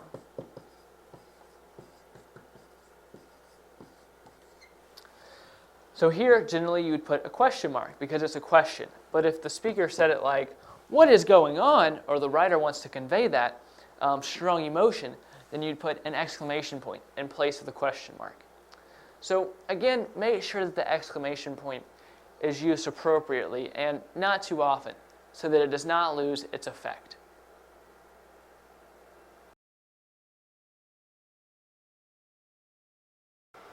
Figurative language. Figurative language is language that goes beyond the literal meaning of a word, and authors will use figurative language to enhance their writing. Some common examples of figurative language are hyperbole, simile, metaphor, and personification. So we'll discuss each of those and I'll give you some examples for each. Hyperbole is exaggeration. People will say something and you aren't meant to take it literally. You're meant to know it's an exaggeration, but it's there just to emphasize how strongly the author is trying to convey something. For instance, I've told you 1,000,000 times. I bet some of you have probably heard that one. And 1,000,000 times, really? Probably you haven't heard whatever your parent or teacher has said they've told you 1,000,000 times. It's an exaggeration. It's hyperbole. It's meant to emphasize that they've already told you this a lot more times before now. Another example would be, I had a ton of homework. You did not literally go home with 2,000 pounds of homework, but you're telling people I had a lot of homework. It was way more than the normal amount. It was a ton. It was that much homework. So that's what hyperbole is, exaggeration. Next we've got simile, which is comparing two things using like or as. And this is very important. You have to use those words like or as, or it's not going to be a simile anymore. So, the child howled like a coyote. We see our word like. You're comparing two things in this sentence. The child howled like a coyote compares the child to a coyote using the word like. This example is letting you know that the child is loud. Its crying sounds like a howl, much like a coyote. So this figurative language is used to bring a coyote to mind to help you picture and hear in your mind how this child is screaming or crying. Next, let's look at this example. She ran as fast as lightning. Well, that's going to compare two things here, and we see the word as. So what is being compared in this sentence? She ran as fast as lightning. And usually when you have one as, you've got two. So it's comparing she, or a girl, to lightning. And that is being done by using the word as. So when you're comparing a girl to lightning, you're saying she's that fast. It went so fast you barely got to see her before she got past you or got to the finish line. So it's just letting you know she's really, really fast. So that's what simile is, comparing two things using like or as. And again, these are the important words to look for to make it actually be a simile. It could be a metaphor, which compares two things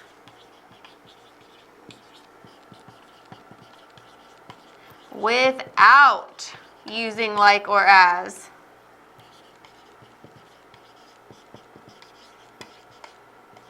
And that is really the big difference between a simile and a metaphor. A simile uses like or as. A metaphor does not use like or as. So let's look at some metaphor examples.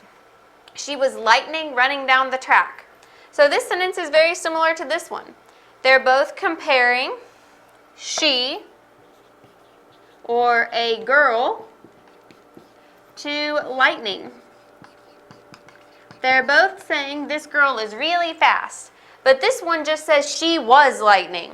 She was lightning running down the track. It doesn't say she ran as fast as lightning. It doesn't use like or as, it just says she was lightning. So it's a different way to use the same kind of figurative language. So that's one example of a metaphor. Let's look at this. And this is an excerpt from Edgar Allan Poe's poem, The Raven. And his eyes have all the seeming of a demon's that is dreaming. Now this one's a little trickier because it doesn't just come out and say this was this or this is this. Like here it said she was lightning. But it says that his eyes have all the seeming of a demon's that is dreaming. So we're comparing his eyes to a demon's eyes, which is basically comparing him or a man to a demon. If his eyes are like a demon's eyes, then this man is being compared to a demon, which is to maybe say that the man is evil. It doesn't mean he's literally a demon. It means he's got some characteristic of a demon. He's maybe an evil person. So in poetry, your figurative language may not always pop out at you if it's a metaphor. A simile is pretty easy to spot because you'll see like or as. But a metaphor might be a little trickier. So just look for what two things are being compared in that sentence or that phrase of a poem. And the last piece of figurative language we're going to discuss is personification, which is when an inanimate object is given human qualities. You are personifying it. You are making it do something a person would do, even though it's not something that can do these things. And remember, inanimate objects are going to be things that are not alive. A chair, a teapot, the wind, water. Those are inanimate objects. So the example here, the water slapped the side of the boat. The water slapped. Can water actually slap like a person would slap?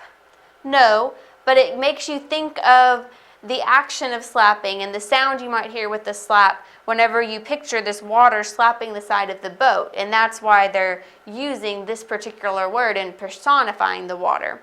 Depending on what the story is about where this sentence appears, it could be that the water is being made as like an evil character. If someone drowns in this story, then the water would be seen as an enemy, and so it slapping the side of the boat would give it that negative feeling. Another example, the teapot shrieked. Shrieking, screaming, that loud sound, you can hear it in your head when you think about the noise a teapot makes. But a teapot isn't actually shrieking like a person would. It's simply making that noise because the air is hot enough that it's trying to get out now. Or the wind howled. Wind can't howl like a wolf would howl, but wind makes that same kind of sound sometimes, and so the author is trying to put that sound of howling in your mind when they're describing the wind. So figurative language can be a lot of different things. Hyperbole, where you're exaggerating. Simile, where you're comparing two things using like or as. Very important markers for a simile. Metaphor, where you're comparing two things without using like or as. And personification, when an object is given human qualities, whenever it's personified. And all of these techniques are used so that the words will go beyond the literal meaning of them and give you a deeper understanding of the poem or the work that you're reading. The author is trying to go beyond the words and make you really think about their meaning and put certain connotations in your head whenever you're reading.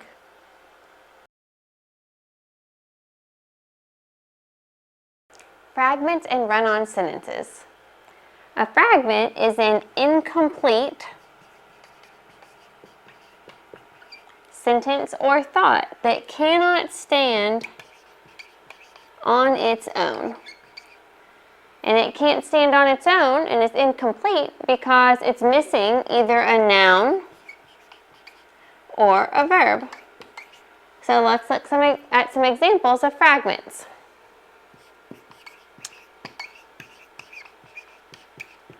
The beautiful blooming daisies in my yard. Now this is a lot of information. The beautiful blooming daisies in my yard. But you have your noun, some adjectives to describe it, an article adjective, and then you've got a prepositional phrase that tells you where they are.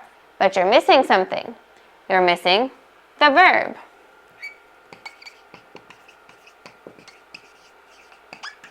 So this one is a fragment. So you can have a longer sentence or a longer fragment that looks like a sentence and still have it be a fragment because it's missing either the noun or the verb. So we had our noun, but we were missing our verb. So even though it looks long and looks like it could be a sentence, don't be fooled by the length of a fragment, because just because a phrase is long doesn't mean it's a complete sentence. Let's look at another example.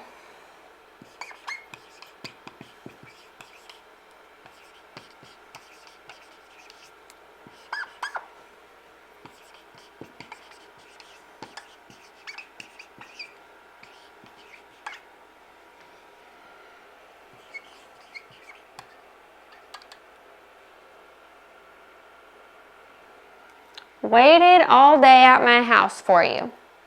In this sentence, we have an action, waiting, so we've got our verb, all day at my house for you. Well, you see some pronouns in there, but there's no noun. There's no subject of this sentence, so you're missing a subject noun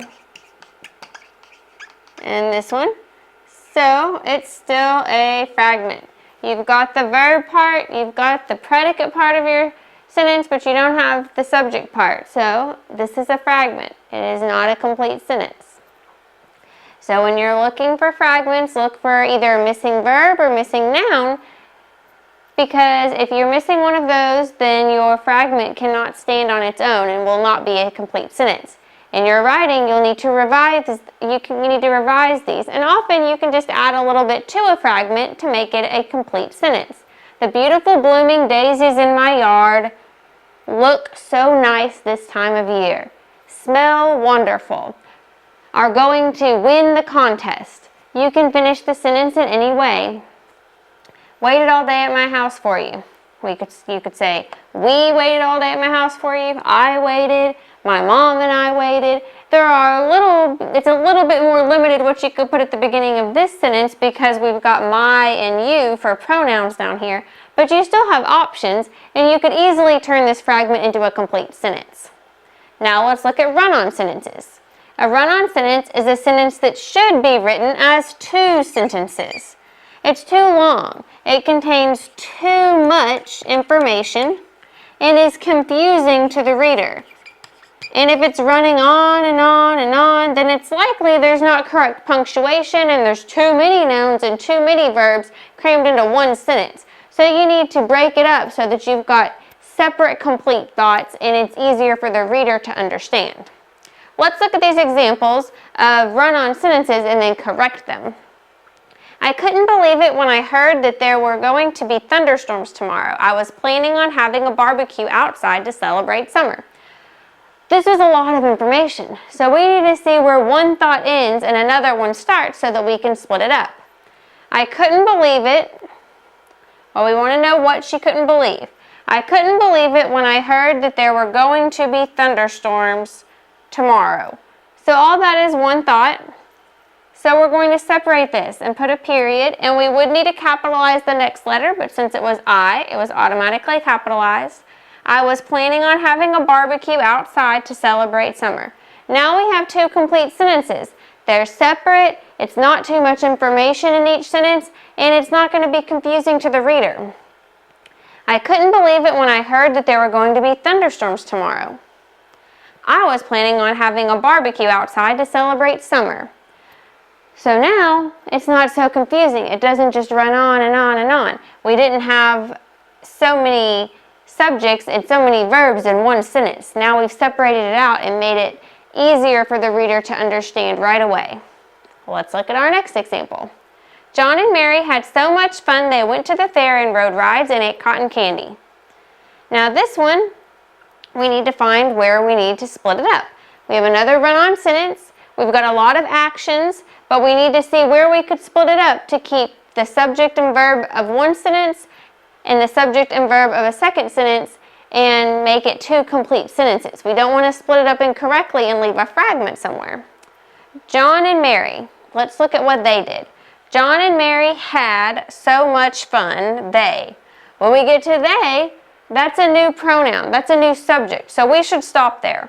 John and Mary had so much fun. And then, if we're starting a new sentence, we need to capitalize our T in they. John and Mary had so much fun. They went to the fair and rode rides and ate cotton candy. So now, we have two complete thoughts. First, we're saying they had fun, and then we're saying how they had fun. And we didn't keep it a run-on sentence to where we had this pronoun in the middle of this sentence, making it sound a little confusing. We have John and Mary having fun, and then they went to the fair and rode rides and ate cotton candy. So we split it up into two sentences that are easier to understand. And you also would want to revise any run-on sentences in your writing. If you see a sentence that's going on and on for 3 or 4 lines, you probably need to find somewhere in there to break it up so that it isn't a run-on sentence. You can have sentences that are more complex if you're using semicolons, etc., but you don't want it to be so long that there are too many ideas in one sentence. So when you're writing, make sure you don't have any incomplete thoughts that are missing a noun or verb. We don't want any fragments in your writing, and make sure that none of your sentences are going on so long and including too much information that it makes it a run-on sentence. Gerund, infinitive, and participle. These are all different forms of verbs. A gerund is a verb ending in ing that is used as a noun in a sentence. There are a lot of times when you'll see a noun that is actually a verb form. We admired the vocalist singing. In this sentence, they were admiring the vocalist singing. They were admiring something, which makes this a noun. But singing is also a verb, so this is a gerund because it is a verb used as a noun in this sentence. Running is my favorite hobby.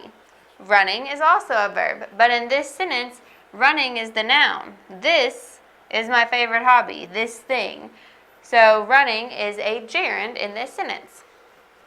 Infinitive is a singular verb preceded by the word to, which is considered the base or unconjugated form of the word.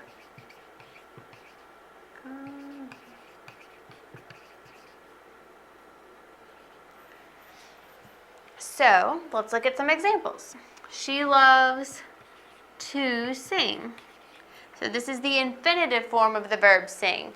It isn't conjugated, it hasn't been changed to past tense, it hasn't had a suffix added to it yet. It's got the word to in front of it, so it is an infinitive. She loves to sing. I love to run. So if you see a verb that has the word to in front of it, it's a good chance that that's in the infinitive form of that verb. And participles are verbs that end in ing like gerunds and form the progressive tense of the verb. But participles are not used as nouns, so that's the difference between the gerund and the participle. A gerund is going to be used as a noun in this sentence. A participle is not. The sleeping baby is snoring. Sleeping is a participle. It has the ing ending, and it's used in the sentence that lets you know the baby is sleeping, but it doesn't say the baby is sleeping. The running motor sounds loud. Running is also a verb, but in this sentence it's got the ing and it isn't used as a verb. The running motor, it lets you know the motor is running, but it doesn't say the motor is running. The verb in this sentence is sounds. So running and sleeping act more as adjectives in this sentence. And not all participles are going to act as adjectives, but they are going to end in ing, and they're going to tell you what's going on with the noun in the sentence without actually behaving as the verb in that sentence. So whenever you're reading and you're trying to figure out parts of speech in certain sentences, look to see if you see gerunds, infinitives, or participles. Because if you know a word is a gerund, then you'll say, oh, I know this word is a verb that's used as a noun. Or if you see a noun being used as a verb, you can say, oh, this is a gerund. So knowing those things can help you finish diagramming the rest of the sentence. If you know that one word, even though it looks like a verb, is a noun, then you will be able to find your actual verb, such as is, which is a be verb and may not be as easy to identify since it isn't an action verb. So don't be confused by the fact that running is an action and is just this little be verb. Infinitives, make sure that you're watching for that clue word to. If you see to before a verb, then you're probably looking at the infinitive form. And participles, look for the ing ending where the verb is not being used as a verb in that sentence. It's being used as an adjective or some other word, and you actually have a different verb. And it's going to end in ing but not behave as a noun. So in diagramming sentences, it's going to be important that you can tell the difference between a noun and a verb and an adjective. And sometimes verbs look like other things. Even though it's going to look like a verb, it's going to behave like a noun or going to behave like an adjective. So just pay close attention because verbs are not always going to behave like verbs.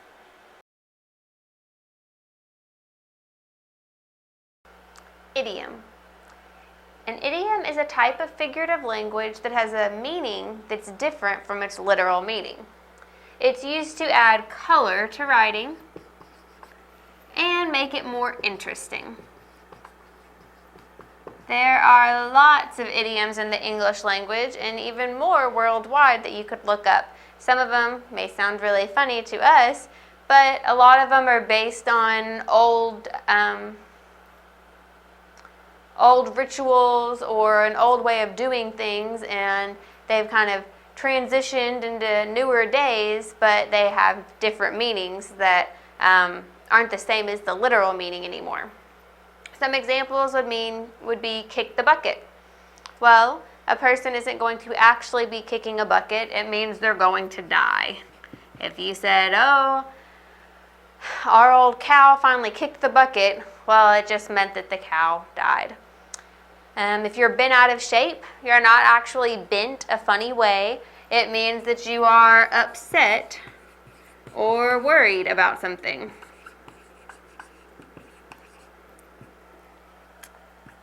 If you hear something or hear from someone out of the blue, it's something that comes about unexpectedly. If you said something was a piece of cake, it would mean that it was easy. Easy to accomplish, as easy as eating a piece of cake.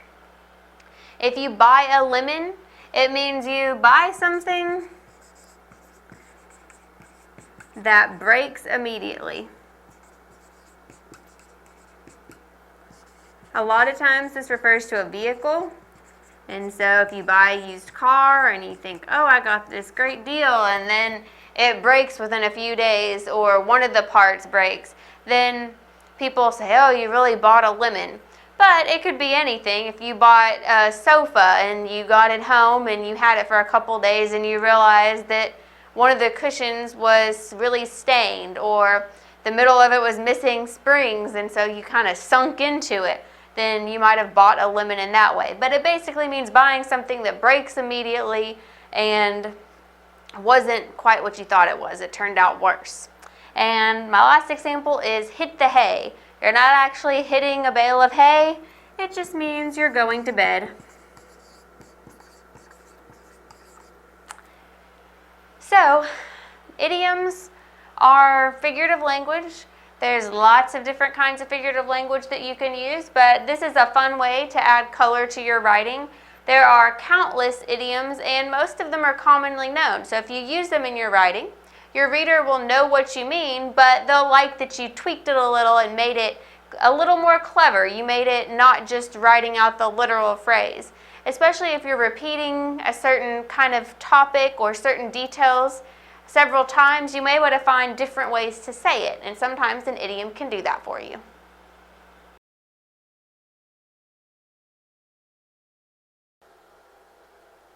An introduction is a vital part of a paper because it sets the tone for the rest of the paper, and oftentimes a reader will decide to read past the introduction only if the introduction is well written.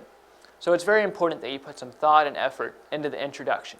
So there's two things an introduction needs to include, and there's many things an introduction should not include. So first, the things an introduction should include. 1, a thesis statement.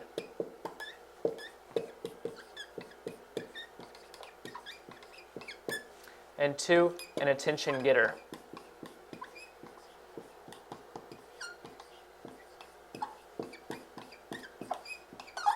So a thesis statement briefly tells what the paper is going to be about. Now, you're not going to structure your thesis statement by saying, I'm going to tell you about, or my paper will explain this.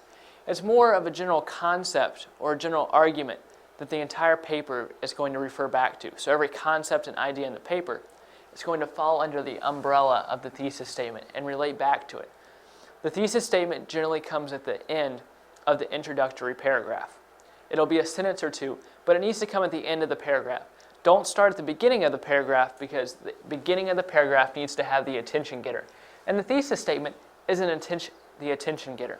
The attention getter, like it sounds, gets the reader's attention and then leads up to the thesis statement, which tells what the paper is going to be about, or the general concept the paper will be talking about. So what makes a good attention getter? Many times this can be a surprising fact, something that will surprise the reader, making them want to read more. Sometimes telling an interesting fact about some well-known person, or telling a quick story, maybe a personal story, or maybe a personal story about someone famous. All those are good ways to start off a paper. Sometimes giving a little bit of background information, but don't make this like a textbook. Make it really interesting and come alive for the reader. So that keeps the reader reading, and that leads up to the thesis statement, which is to come. So that's the main two things that need to be in the introduction. Watch out for anything else that would get in the way of having an attention getter and a thesis statement, because that's all you really need in the first paragraph. Anything else will get in the way and slow down the action.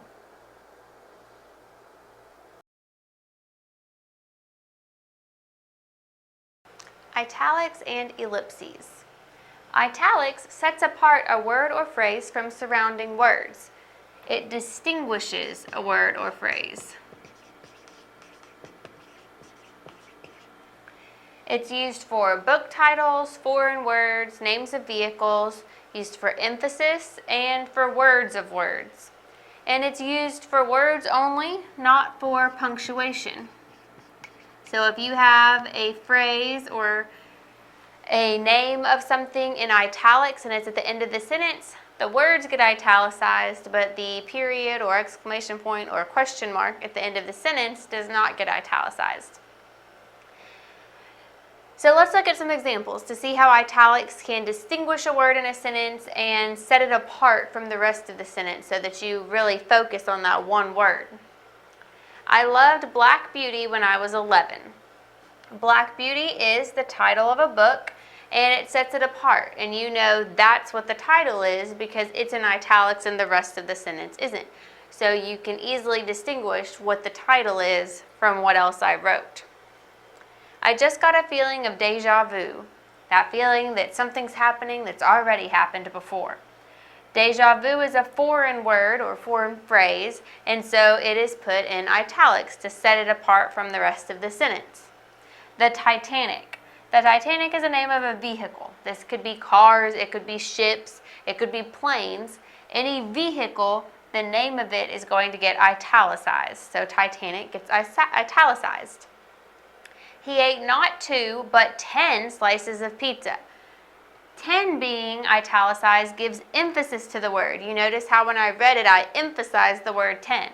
He ate not 2, but 10 slices of pizza. You're emphasizing just how great the number of slices of pizza was that he ate. And lastly, italics can be used to set off words of words. I love the word italics. So whenever you're saying, let's look at the word italics, or whenever writing the words through and through, T-H-R-O-U-G-H and T-H-R-E-W, you would want to make sure you were using them correctly in the sentence. Whenever you're talking about a word and you say the word or look at this word, then you want to italicize the word you're talking about. And these would be English words because you're already italicizing foreign words. So it's English words that are words of words. That's what that means. So when you see italics, pay special attention to them and see why those words are being italicized. Is it a book title, a foreign word, the name of a vehicle, or is the author trying to emphasize something specific? Or are they just pointing out a specific word that they like or wanting you to pay attention to a certain word that they're discussing? Next, we're going to talk about ellipses, which are 3 dots, just a little dot, dot, dot, used in formal writing to show that words are missing. And a lot of times this is used to leave out part of a long quote. But if you're doing that when you're writing, if you're leaving out part of a long quote, be sure not to change meaning. If you leave out too much of the quote or you leave out an important part, then the meaning is not preserved. So you want to make sure that you're preserving the meaning of a quote or the meaning of a passage whenever you are inserting an ellipsis. So let's look at this example. This is a quote from Our Mutual Friend by Charles Dickens. I cannot help it. Reason has nothing to do with it. I love her against reason. Well, that's a longer quote, and if you're trying to make it fit in your paper and your paper can only be 500 words, then you could insert an ellipsis. Ellipsis is singular, ellipses is plural. So if we insert an ellipsis, you could just say, I cannot help it. I love her against reason. Saying reason has nothing to do with it is kind of repetitive because you're already saying, I love her against reason. I can't help it. So putting the ellipsis here takes the place of this phrase. It lets you know, or lets the reader know, that there were more words here in this quote, but you took them out because they didn't affect the meaning. So you still get the gist of what the quote was about without having extra words in there. So you cut out 7 words with just 3 little dots. So it can be very handy when using quotes in a paper. So in your writing, pay attention to what words are italicized, see what the author is trying to tell you with those italics, and pay attention to ellipses, what was left out. Make sure that if you are using ellipses in your paper, you do not take away the meaning of the quote.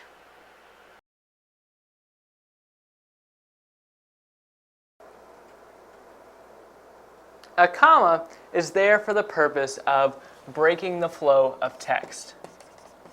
So basically we could define the job of commas as to break the flow of text. So commas should come in places in sentences where we would naturally pause if we were speaking that sentence.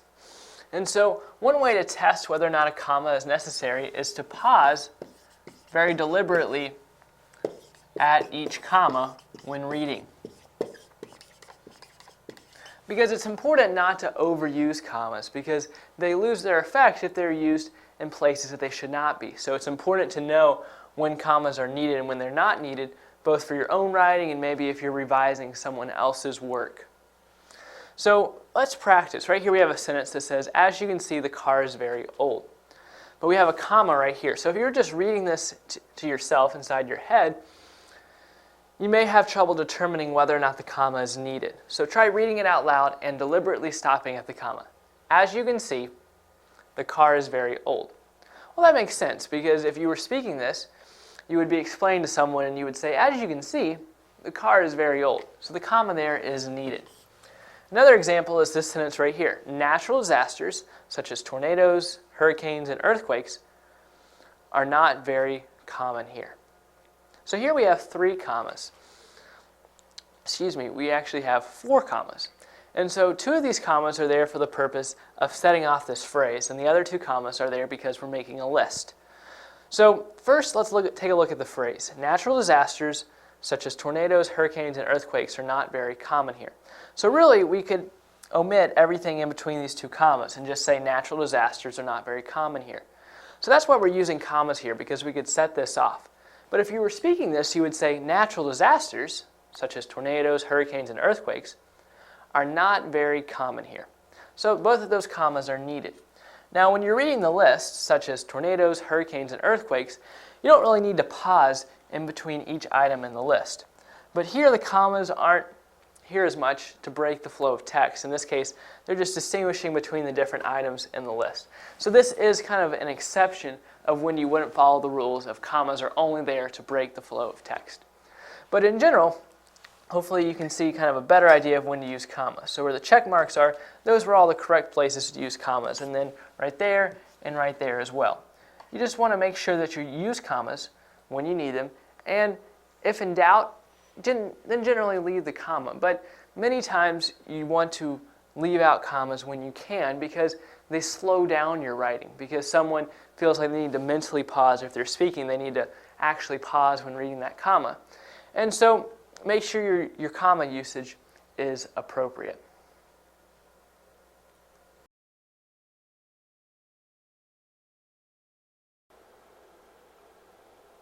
Misplaced modifiers can be very confusing, and they can distort the accurate meaning of your sentence. So let's look at this example up here on the board. The teacher said that eating fruit is good for you in class. This is a case of a misplaced modifier. Now, another word for an adverb is a modifier.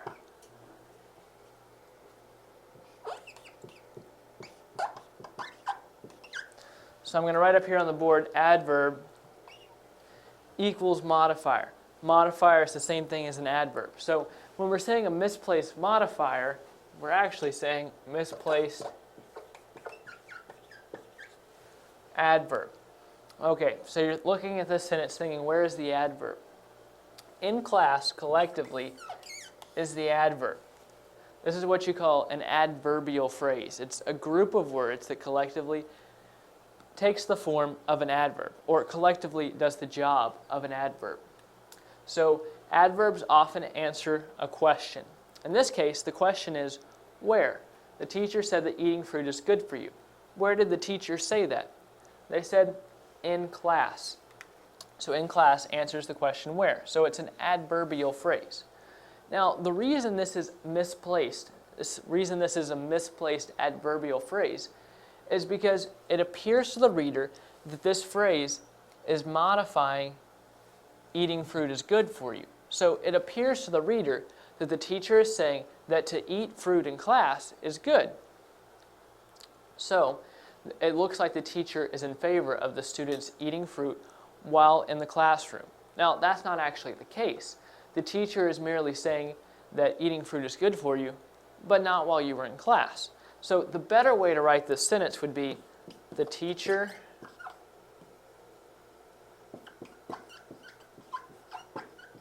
said in class that eating fruit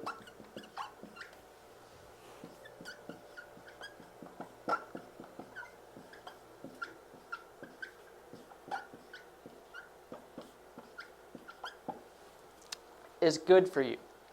So in this case, in class is still the adverb, still the adverbial phrase, but since it's closer to what it's modifying, it makes more sense. So whenever you are writing, make sure that you put the adverb or the adverb clause or the adverbial phrase, whatever word or group of words that's modifying something in a sentence.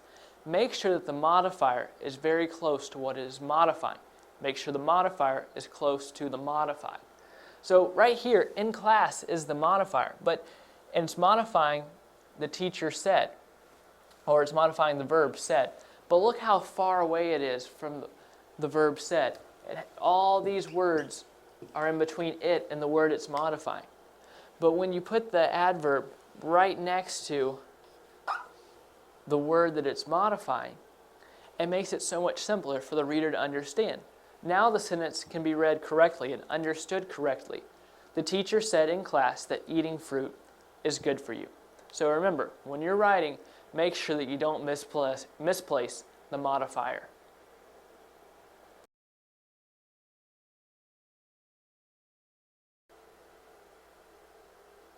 Nouns can play different roles in different sentences. They can play the role of the subject of a sentence. They can take a possessive form, or they can play the role of an object in a sentence. So I want to look at those three different examples, three example sentences written up here on the board. Take a look at this first sentence. John has wisdom. So what's the subject in this sentence? The subject is John. And the verb is has. So right here, John is the subject of the sentence. Well, John is also a noun because a noun names a person, place, or thing. So John is obviously a person, and this is actually what we would call a proper noun because it names a specific person. So right here, John is a noun, and it's playing the role of a subject. So you can see here how a noun can play the role of a subject. Now look at this next sentence. John's wisdom can be helpful. What's the subject here? You may be tempted to say John's, but the subject is actually wisdom. So if the subject is wisdom, then what role is John's playing? Well, John's is the possessive form of John.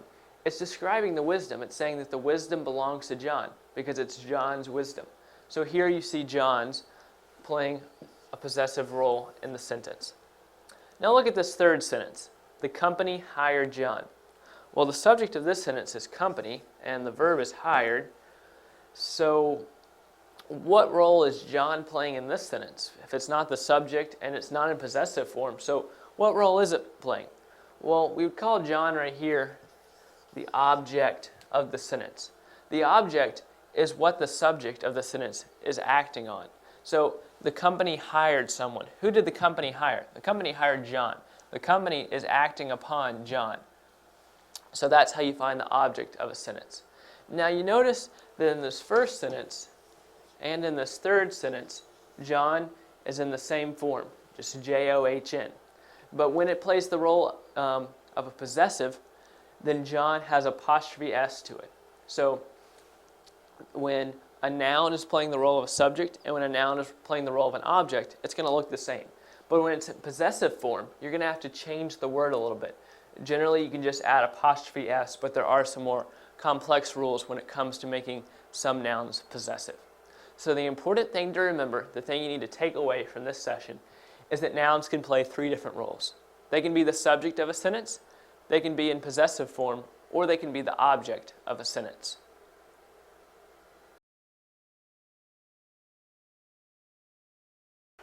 Organizational methods to structure text. Authors organize their writing based on the purpose of their text. And 5 of the main methods that authors use to structure their text are cause and effect, compare and contrast, chronological order, inductive presentation of ideas, and deductive presentation ideas. Cause and effect presents the reasons something happened. For instance, if I said, if you go to bed late, you will be tired. The cause is going to bed late, and the effect is being tired. And a cause and effect piece of writing is going to keep giving you reason something happened and the effect of that particular reason. Compare and contrast writing discusses similarities and differences.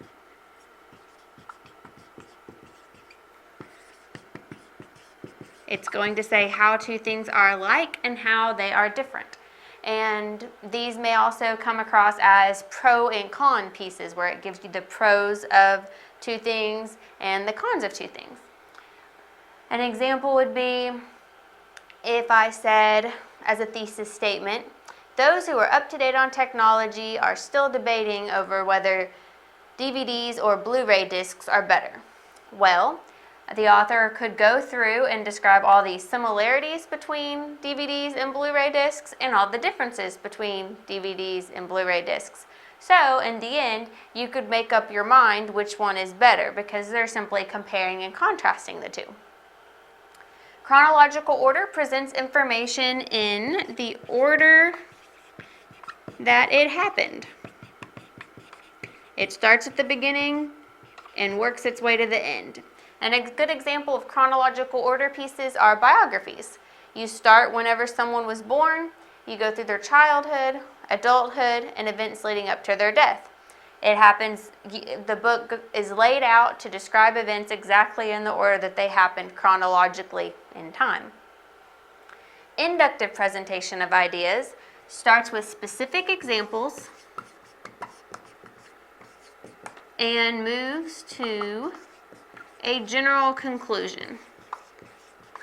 So if I were to want to convince you that it was good to donate blood, I would start off with lots of specific examples or reasons why it was good to donate blood, and then give you the general conclusion, you should always donate blood.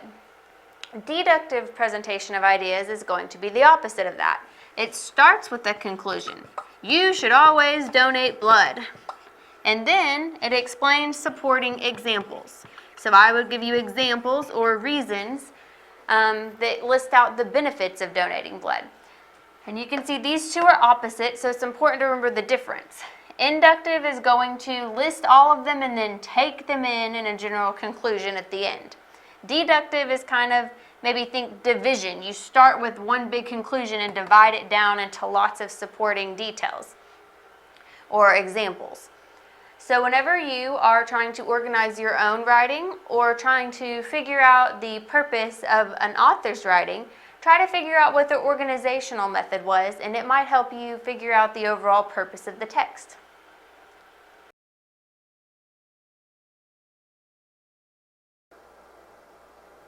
Organization is very important in a paper because it helps the reader follow the writer's train of thought. So there's several types of organization, and some of those I've written up here on the board. The important thing is that the writer picks a method of organization and sticks with it through the entire paper. So the first method of organization is spatial organization. So say I was describing a room. I would describe everything on the floor, then everything on one wall, and moving clockwise, describe each wall, and then describe the ceiling. I wouldn't describe the couch, and then a painting on one wall, and then a picture on another wall, and then discuss the recliner on the floor. I would focus on one area of the room before moving on to the next area. Another way to organize a paper is through cause and effect. You could talk about something that's going on and the effect of that, or talk about several causes and several effects. You can also compare and contrast. If you're talking about two or more things, talk about how these things are alike and how these things are different. Another way is through chronological order. So you could talk about the series of events. This is great if it's step-by-step instructions.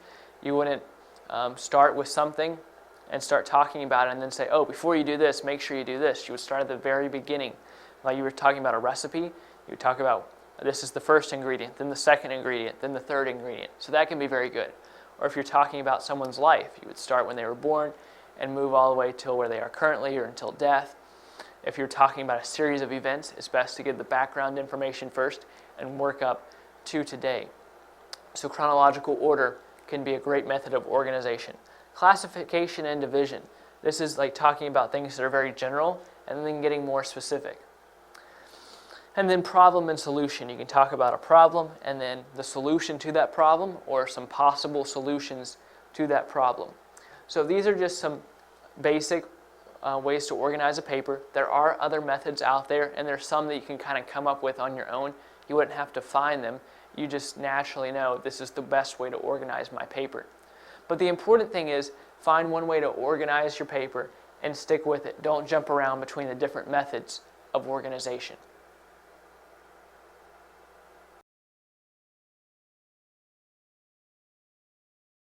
Persuasive techniques. When an author is writing, they can use a number of persuasive techniques to convince you to feel a certain way or do something or buy something. Here are some examples. Glittering generalities are words that sound great but do not convey much actual meaning. These could be words like good, fair, honest, happy. They sound good and they pull on a reader or listener's emotions and make you feel a certain way, even if there's not any evidence or support for there to actually substantiate that feeling. But those words are buzzwords that make you feel a certain way or have positive connotations, so they are considered glittering generalities. Next, we have logical fallacies. These use common errors in reasoning to persuade. Two different kinds of logical fallacies are the slippery slope and hasty generalization. The slippery slope says if one thing happens, then another thing must follow. For instance, let's talk about some shampoo. If I use a little bit of shampoo and my hair gets clean, I could use a lot of shampoo and my hair would get even cleaner. Well, we know that's not true. If I used a whole bottle of shampoo, my hair isn't going to get any cleaner than if I used the required amount. So that is what an example of slippery slope would be. A hasty generalization is just what it sounds like. You come to a conclusion too fast. Let me tell you about this new product I got. It is so great. I've only had it a day, but I know it's going to change my life forever. Well, you made that generalization very quickly. You decided it was going to change your life after one day, but you don't know how you're going to feel about it in a week, in a month. So it may be something that you stop using after just a couple of days, but that first day you were making a hasty generalization, which was a logical fallacy based on what you knew after one day. Another persuasive technique is the bandwagon appeal, which appeals to a person's need to belong. And this is the one where people will say, everyone's doing it, you should too. So if they said, oh, everyone's seen this movie, everyone's going to the movie to see, or going to the theater to see this new movie, that means you should too. Everyone's shopping at this store, you should too. Everyone's getting this certain kind of car, you should get that too because everyone else is doing it. It appeals to your need to belong. The next one is snob appeal, which appeals to a person's need to feel superior. So this one might be, get it before your friends do. It could be the next new phone or tickets to a concert, but you have a need to feel superior, and so the snob appeal is what an author can use. They can say, get it before everyone else. You want to be the best in school, you should have this. If you want to be the coolest, you need to come shop here. You want to be better than your peers. And that is what snob appeal is. Appeal to fear is going to make a person feel like they'll be either unsafe or their health is in danger if they don't do something. So an appeal to fear might be with an alarm system. Someone might say, get this alarm system so your family will be safe. No one's going to break into your house under our watch. So then you feel safe. You feel like your family is safe. No one's going to be able to break into your house. If they do, the cops will be there in an instant to protect you. And while all of that may not be true, that's what the alarm system is trying to tell you with their advertisement and their appeal to fear. Another example that I see a lot lately is with distracted driving campaigns. And while I think that it's great to try to discourage distracted driving, they are using an appeal to fear in a lot of the things that I've seen. For instance, when you are driving in a car and you need to make a phone call or someone texts, you have that urge to reach and read it. And you shouldn't do that. It's very unsafe. So many accidents happen because people are driving distractedly. So the distracted driving campaigns that are out right now show very graphic car wrecks. They show the very terrible things that could happen if you are driving and you are distracted. People get hurt, people die. You could kill your friends or family members that are in the car with you if you were driving distractedly. So that's appealing to fear. Your safety is in danger. Your family safety or friend safety is in danger. Next we have an appeal to pity. And this one will be where you see your starving orphans and they're trying to get you to donate money to Africa or different charities, or your abandoned pets, where people are trying to get you to adopt pets or donate to the Humane Society. It's appealing to people's sense of pity, their emotional well-being. They're thinking, oh, look at these poor things. It's tugging on my heartstrings. I need to go and donate money. I need to go adopt one of these pets because they look so sad. It's an appeal to pity. And last we have either or fallacies. This tells you there is this choice or that choice. Nothing else, nothing in the middle, no middle ground, nothing in the middle there that we could compromise with. An example would be if I told you, you can choose to be a doctor or a plumber. Nothing else. Well, you'll tell me that's not true. I could be a teacher or a nurse or a writer. I don't have to just be a doctor or a plumber. I can do whatever I want to do. And that's true. But an either or fallacy is going to present two options as if those are the only two options. Now there are lots more persuasive techniques, but these are going to be some of the most common ones you'll see. So if you feel like you're reading a persuasive text, look and see how many of these techniques you can find.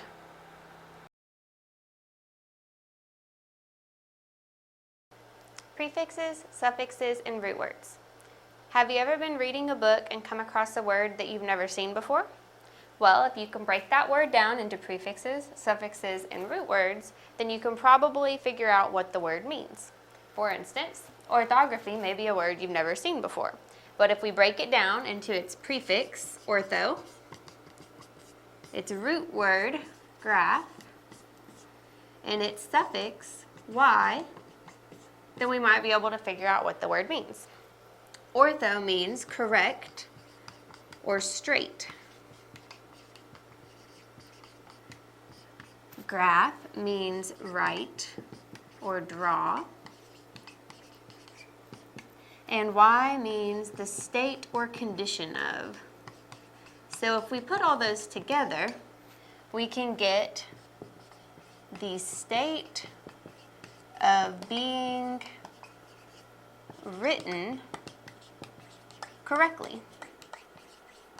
And when we compare the definition we came up with our actual definition, you can see they're pretty close. The state of being written correctly, writing words using the proper letters.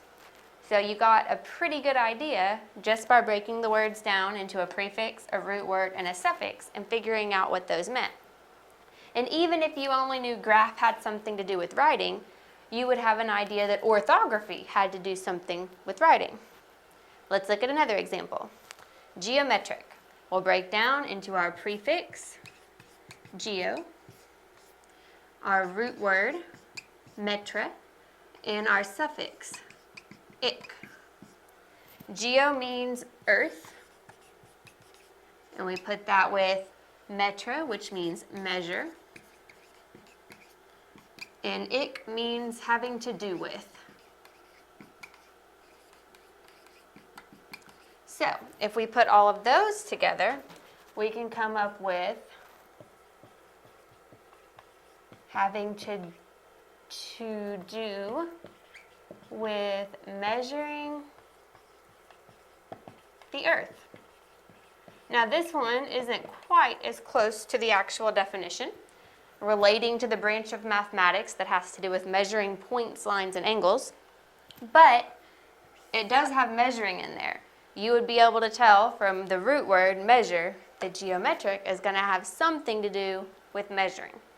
So if you ever come across a word that you don't know, first try to figure out what the prefix is, the root word is, and the suffix is, so that you can maybe get an idea of what the word means. You can see how important prefixes, suffixes, and root words are to understanding what a word means.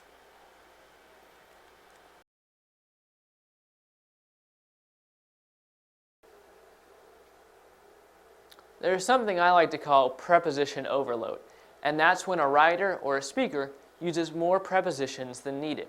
Take a look at this first example. Where is Jim at? You notice right here that at is a preposition.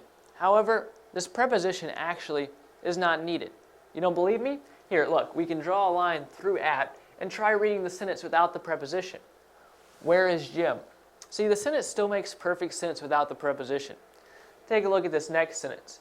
Where did Jim go to? We can again draw a line through that preposition right there too. And try reading the sentence without to. Where did Jim go?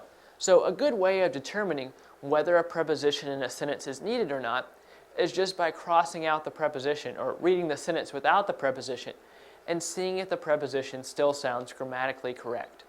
Take a look at this last example. It's not quite as obvious. He lives outside of the city. That sentence may sound perfectly fine, but actually try saying the sentence without the word of. He lives outside the city. The sentence still makes sense without this preposition. So again, even though this isn't very obvious, this is still a case of preposition overload. And as a writer, you don't want to use words that are not needed, because when you use more words than needed, it hinders the clarity of your writing.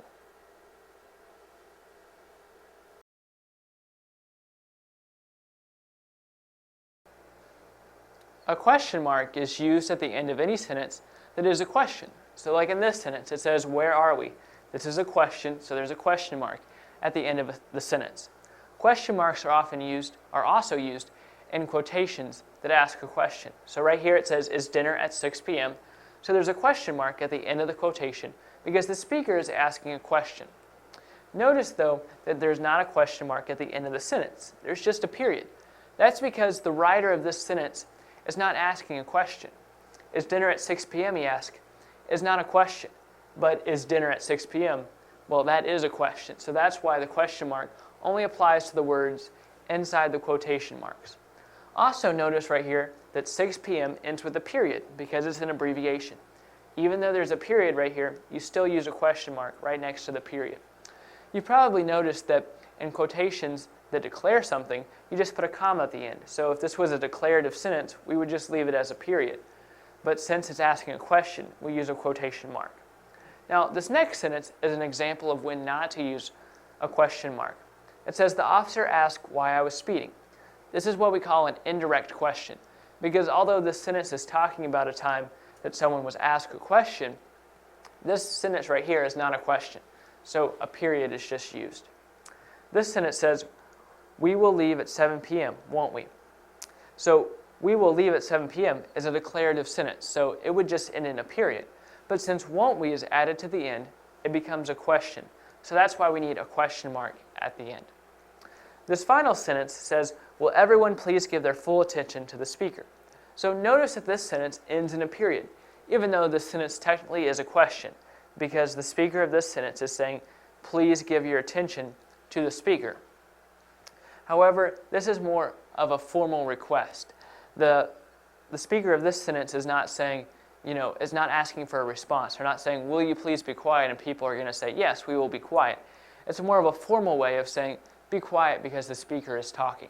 So in formal requests, especially long formal requests, a period is used at the end of the sentence instead of a question mark.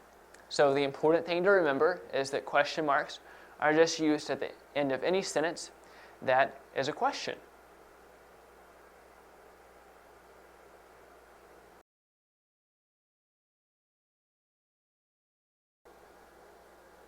Quotation marks are used to show that the words inside the quotation marks are someone else's, not the writer's own. So look at this sentence. Come over here, Joe said. So the quotation marks right here and right here are conveying that the writer did not say come over here.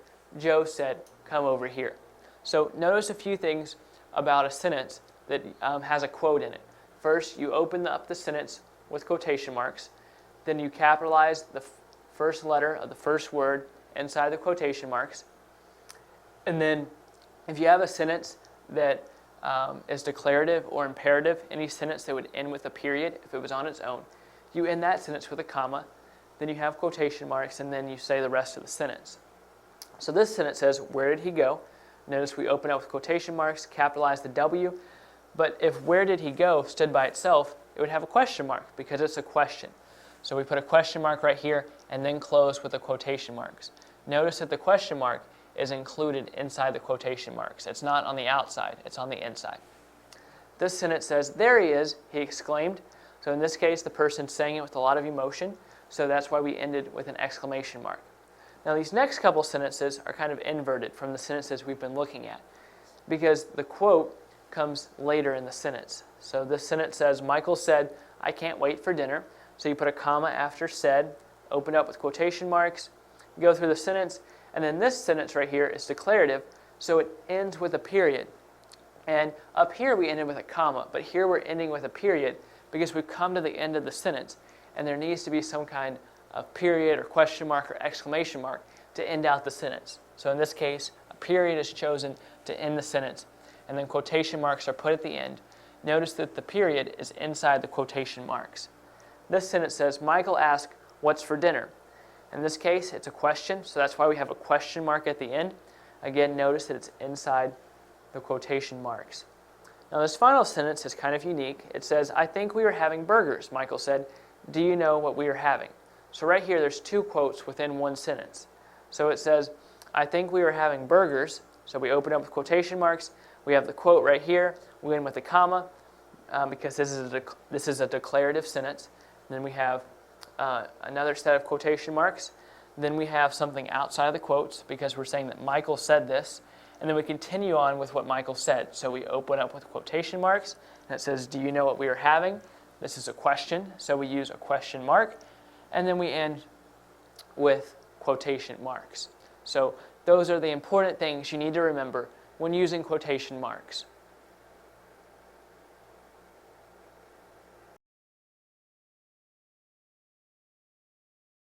Rhetorical schemes. Authors use rhetorical schemes to emphasize, draw angles, and engage the reader. Some common rhetorical schemes we have are parallelism, repetition, and antithesis.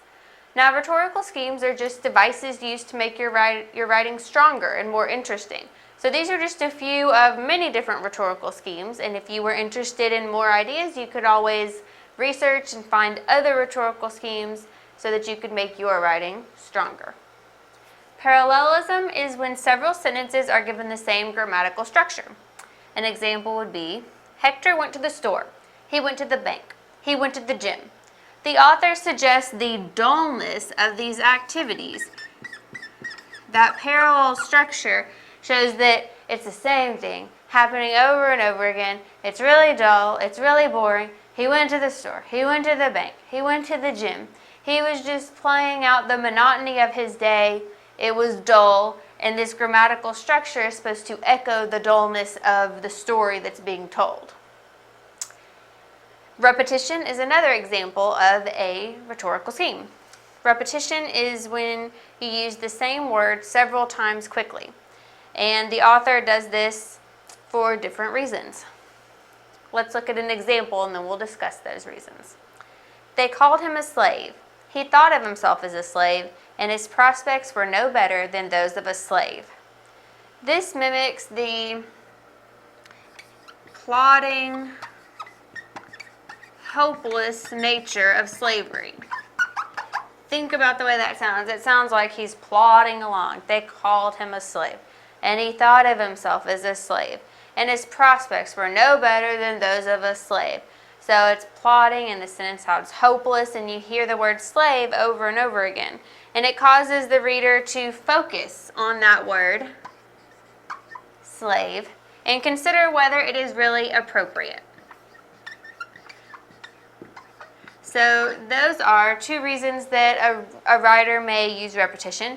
It may mimic a certain nature and make you think about that, or it could cause the reader to focus on that word and consider whether it's appropriate or whether it's being used as a literary device. Is this person really a slave, or is it someone that they're just calling a slave as an exaggeration because of the way he's being treated or the way that he's perceived? And we really don't know, based on this one sentence, whether this word is appropriate or not. We would have to see the rest of the paragraph. But it definitely does give us a plodding, hopeless feeling to this sentence. The last rhetorical scheme we're going to discuss is the antithesis, which is using contrary ideas expressed in a balanced sentence. An example would be, one small step for man, one giant leap for all mankind. This is the famous quote. It said after we took our first step on the moon, putting man on the moon was a giant leap for all mankind. But it was just one small step. He took one small step onto the moon, and that one small step counted as a giant leap for all mankind. So you've got those contrary ideas of a small step and a giant leap expressed in a balanced sentence. And you understand what he means. One small step for man, one giant leap for mankind. Being able to step foot on the moon was a huge leap for mankind, even if it was just a small step literally. So this is an example of antithesis. So in your writing, there are several rhetorical schemes that you can use to make your writing stronger and more engaging to the reader.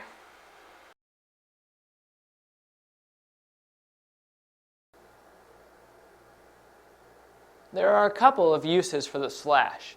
So there is a forward slash and a backslash. But we're not worried about the backslash here. We're concerned about the forward slash. There's a couple of uses for the forward slash that I want to take a look at. I have some examples written up here on the board. This first one says, bring your notebook and or spiral. So notice there's a forward slash between and or.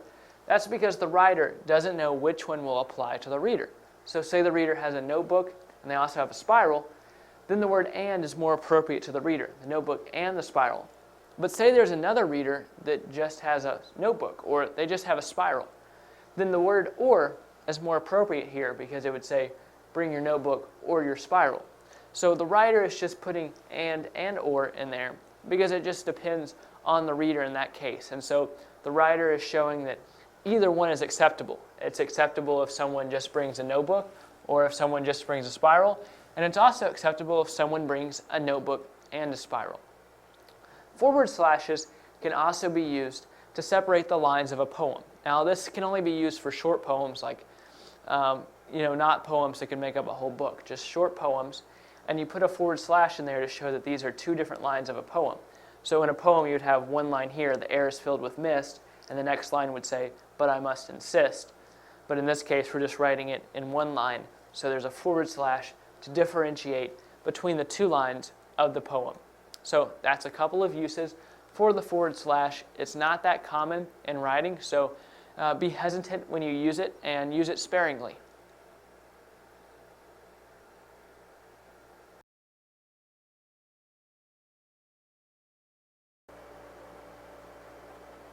Authors use language and word choice to convey a certain style, tone, and mood in a piece of literature. So style, tone, and mood are all different, but they're somewhat similar. They have to do with the way the author writes, the words they use, and the way they grammatically structure their pieces of writing. So first we're going to take a look at style, but notice it has 2 bullet points because the purpose of style is twofold. So one purpose of style is to be appropriate to the purpose of the text. So if there's a piece of writing that's really serious, then the style of writing is going to be very serious. It's going to use serious words in a serious, straightforward grammatical structure. But if it's meant to be comical, the piece of writing is meant to be comical, then the writing is going to be more relaxed and the grammatical structure is going to be more relaxed. And the second purpose of style is basically a way to set an author apart. It's a way to set authors apart.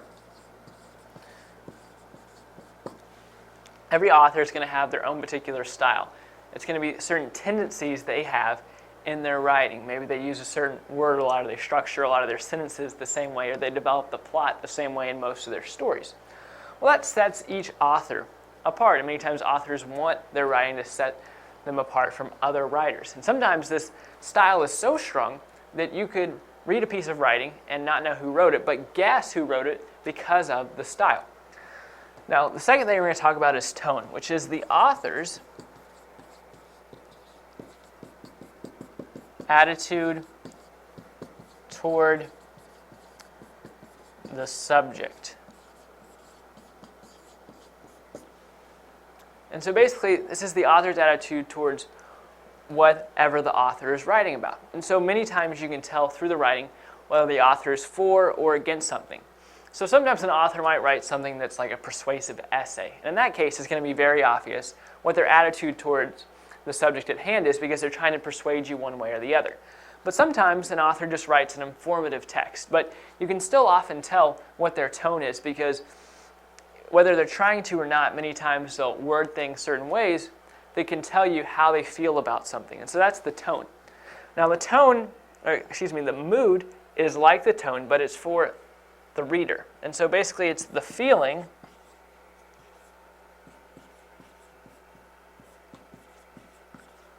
the work invokes in the reader.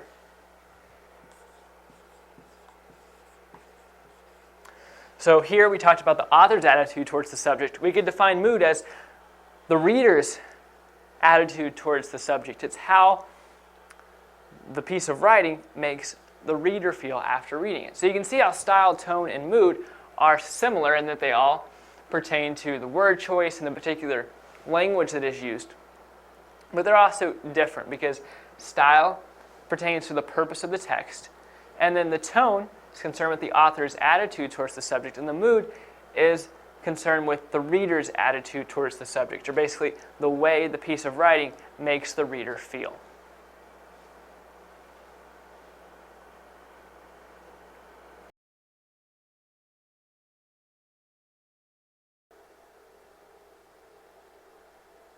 A subject, along with a verb, completes a sentence.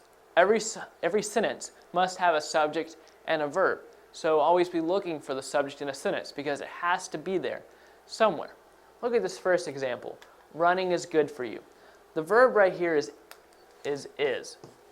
So then what is the subject of this sentence? Well, the way you can find the subject is it's the person or thing that's doing the action in the sentence. So what is in this sentence? Running is. So running would be the subject. Okay, so think of another example, like he rode his bike. Okay, rode is the verb here. So again, you can just ask the question, who is riding here? Who is the person or the thing doing the action here? Well, the action is riding, so then who is riding? He is riding, so he would be the subject. Over here, she is cheerful. Okay, who is cheerful? She is cheerful, so she would be the subject. Now this is going to get a little bit more complicated now. She is cheerful, but her friend looks sad. So right here you see a verb, and then, okay, who is cheerful? She is cheerful. She is the one doing the action of the sentence, and that's being cheerful. So she is the subject. Now you look down here and you see another verb, looks. So what's the subject over here? Can there be two subjects in a sentence? There can. Because notice right here, but. But is what we call a conjunction, because it joins two clauses together. So we have a sentence here and a sentence here, and but is joining them together to make them one. But if we have a sentence here and a sentence here being joined together by but, that means we must have two subjects and two verbs. So we found one subject and one verb, and then we found the other verb, so we're still looking for a subject. So what could the subject be? Could it be her looks sad? That wouldn't make sense, because remember, the subject is who or what is doing the action. So someone is looking sad in this sentence. Who is looking sad? The friend is looking sad, so friend is the subject over here. All right, like I said, every sentence has a subject and a verb. But you may come across some sentences like this. This sentence says, go to your room. So the verb here is go. So where is the subject in this sentence? Well, the subject is what we call an understood you. So we're going to put you in parentheses right there. So I say it's an understood you. Basically, it's understood that you is the subject of this sentence, so it doesn't even need to be included. So we could actually read this sentence as, you go to your room. But we don't always speak like that. Sometimes we leave the you out of the sentence, so we just have a verb. But nevertheless, there still is a subject. It's just not included in the sentence.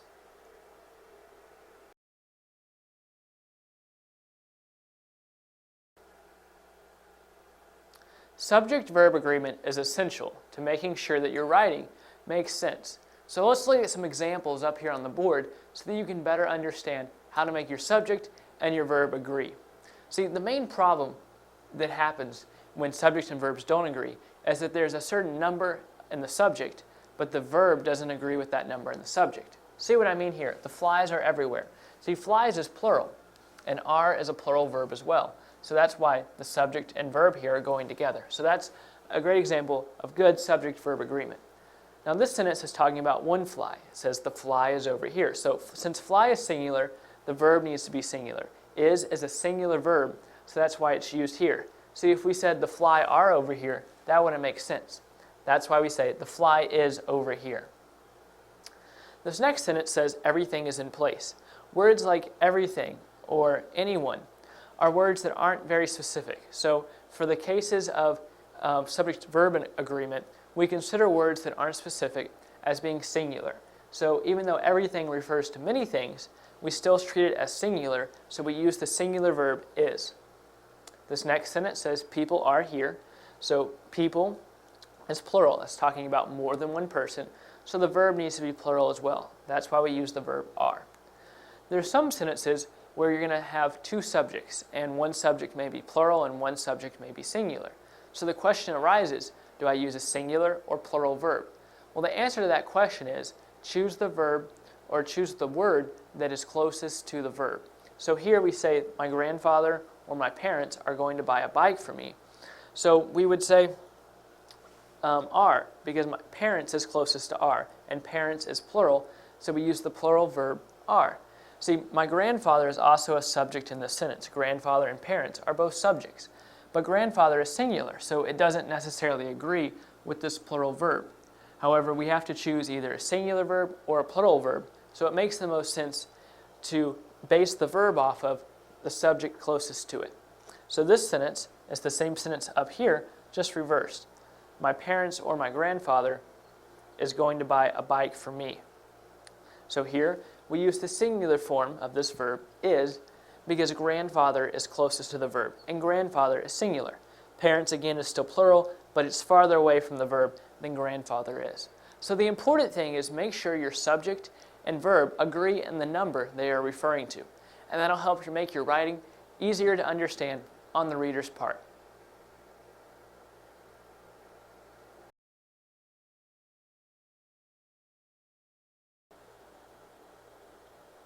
Subordinating conjunctions are words or group of words that make one part of the sentence dependent on the rest of the sentence. Take a look at what I mean. This sentence says the organization will exist as long as there is ample funding. As long as is the subordinating conjunction in this sentence. Now, the organization will exist could be a sentence by itself. You put a period right there. And there is ample funding could also be a sentence by itself. Those two sentences could stand alone. But when we add to this first sentence, the organization will exist as long as, it makes the rest of the sentence, or it makes that sentence dependent on something else. Because if we were just to say the organization will exist as long as, that leaves us hanging. That's a fragment. It needs some other words to go along with it to make it a complete sentence. So the organization will exist as long as there is ample funding. So as long as is the subordinating conjunction, making the first part of the sentence dependent on something else to complete the sentence. Let's look at one more example. Since it is noon, let's eat lunch. Since right here is the subordinating conjunction. Remember, I said a subordinating conjunction can be one word or a group of words. So up here, it was 3 words. Sometimes the subordinating conjunction is 2 words, and then often it is just 1 word, like since. So here it says, since it is noon, let's eat lunch. Now again, let's eat lunch could be a sentence by itself, and it is noon could be a sentence by itself. But when we add since to it is noon, it makes this part of the sentence dependent on some other words to complete the sentence. Because if we just said, since it is noon, that wouldn't make any sense. That would be a fragment because it's incomplete. So a subordinating conjunction makes the rest of the sentence dependent on something else to complete it. That way, since it is noon, let's eat lunch makes sense.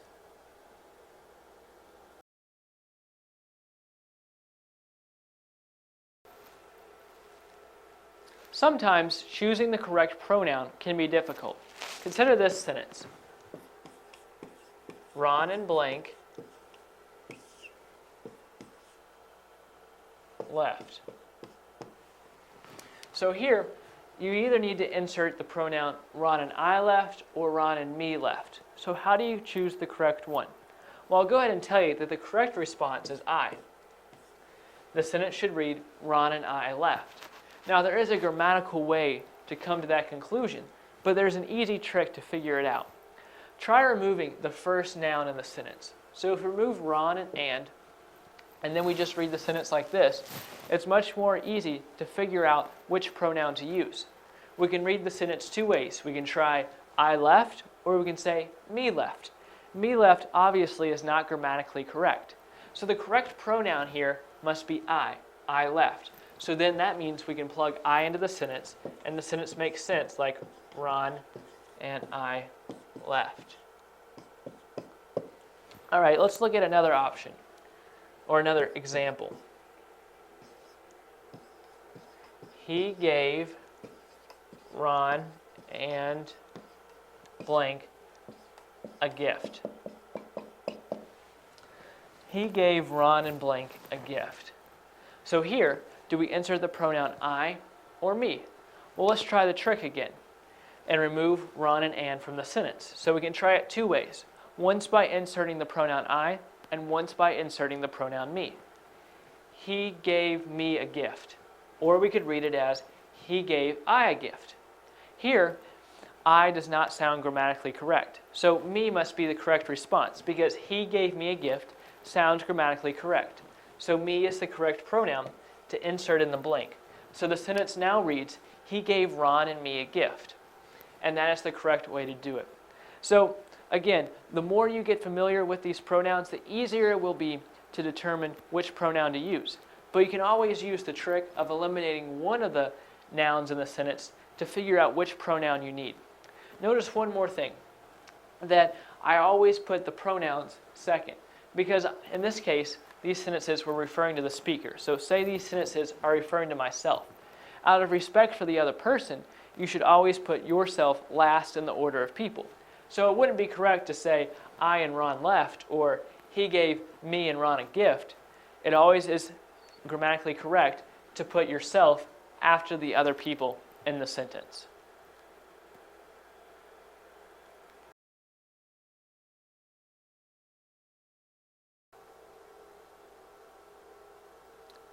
Verbals are words that look like verbs but are not playing the role of a verb. Take a look at this example sentence. The smell of the flowers reached my nose. What is the subject of this sentence? Well, our first impulse would be to say that flowers is the subject because it's right next to the verb reached. In fact, I'll underline reached twice because it's a verb. But flowers is not the subject of the sentence because the flowers don't reach my nose. The smell reaches my nose. And this may confuse you because you think smell is a verb. But in this case, smell is actually a noun, and it's playing the role of the subject of the sentence in this case. Now think of another sentence, like I smell cake. In this case, I is the subject, and smell is the verb. So the word smell can play different roles. In this sentence, it's playing the role of a verb. But in this sentence, it's a verbal, and it's playing the role of a noun and as the subject of this sentence. Look at another example. Swimming is enjoyable. Here the verb is, and the subject of the sentence is swimming, but swimming could also be the verb of a sentence. But in this case, it's a verbal, so it's playing the role of a subject. Verbals can also be the object of a preposition, like this sentence, I am not pleased about going. So I is the subject, and am and pleased is the verb, about is a preposition, and going is the object of the preposition. So I is the subject, am and pleased are the verbs. So then what is going if going is not a verb? Well, about is a preposition, and every prepositional phrase and every preposition has an object of the preposition. So going is the object of the preposition. Why is it the object of the preposition? Because it further explains the preposition. Now look at this sentence. I hate taking my medicine. I is the subject,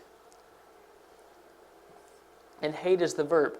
Now, the temptation here is to think that taking is the verb, or that hate taking collectively is the verb phrase. But hate is the only verb here. Taking can sometimes play the role of a verb, but in this case, it's a verbal, and so it's the object of the verb. That's the role taking's play.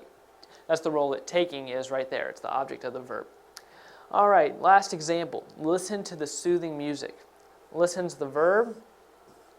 So soothing is not the verb. So what is soothing doing right here? Well, soothing is describing the music because it's telling you more about the music. It's describing the music. It's telling you that the music is soothing. So what is music? Well, music right here is just a noun. So soothing is describing music, and any word that describes a noun is an adjective. So here, soothing is playing the role of an adjective. So remember, a verbal is just a word that looks like a verb, but is playing a different role in the sentence.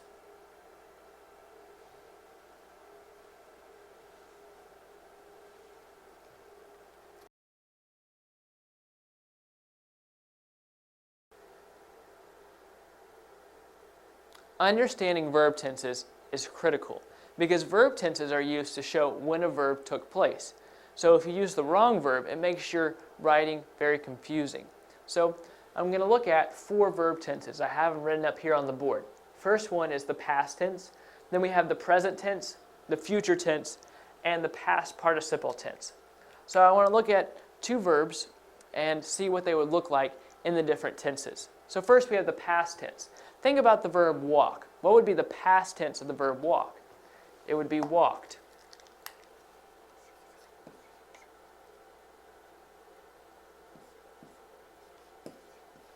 So even if I didn't have all this other stuff about verb tenses written up here on the board, and we just had the verb walked, anyone could look at that and know that that means that that happened in the past. He walked. He walked down the street. That verb right there is indicating that he walked in the past. All right, let's look at the present tense of the verb walked. It would be the verb walks. Now, present tense means that whatever is happening is occurring now. Now, it doesn't always mean that it's happening right now. So, like, think about the verb walks. If we say he walks to school, that doesn't necessarily mean that he is walking on the road right now headed to school. It just means that every day, currently, he walks to school. Let's look at the future tense. It will be will walk. That's the future tense of the verb walk. He will walk down the street. Again, you can just look at will walk and know that means something will happen in the future. Past participle is used to show that something happened in the past before something else happened. So it's going to be similar to the past tense, but just a little bit different. We're actually going to add what's called an auxiliary verb or a helping verb, which is the verb has. So we're going to say has walked. So up here, we would just say he walked down the street. Now we're saying he has walked down the street. It's showing that that happened in the past before something else happened. Now let's look at one more verb. How about the verb do? So the past would be did, as in he did that. The present tense would be does, as in he does that. The future tense will be will do. He will do that. And the past participle would be has done. As in, he has done that.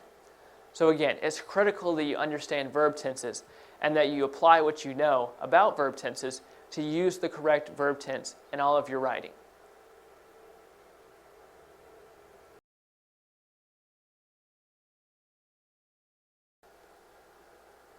What is a predicate? Well, a predicate, along with the subject of a sentence, makes a sentence whole. The subject of a sentence tells who is going to do the action of the sentence, and then the predicate tells what that action is going to be. Take a look at this first sentence. The friends hike frequently. The subject of this sentence is friends. So what is the verb of this sentence? Well, since the subject tells us who is going to do the action, and the predicate tells us what that action is going to be, then it only makes sense that the verb here needs to be what the friends will be doing. Well, the friends here will be hiking. So hike is the verb. I'm going to put 2 lines under it to show that it's the verb. So here, friends is the subject. So friends is going to be the people doing the action in this sentence. And then the predicate tells what that action is going to be. This next sentence says, the friends have been hiking. Here again, friends is the subject. So what is the verb here? Well, you look at hiking right here, you know that's a verb. Well, have and been are also verbs as well. Have and been are what we call helping verbs because they're helping hiking right here. So friends says, or the subject here tells that friends is going to be doing the action of this sentence, and the predicate tells what that action is going to be. All right, this third sentence says the friends hike and camp. Friends again is the subject, so friends are going to be the people doing the action in this sentence. Well, what's the predicate here? Well, you know hike is a verb, but camp is also a verb. So here you have 2 verbs because the friends are going to be doing more than one thing. So remember, when looking at a predicate, just remember that a predicate is what completes the sentence. The subject tells who or what is going to be doing the action, and the predicate tells what that action is.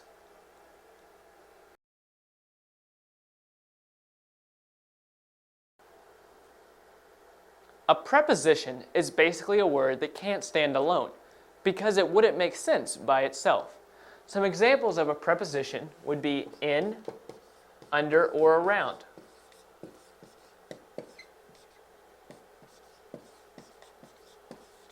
You notice these words can't stand by themselves because they don't make sense by themselves.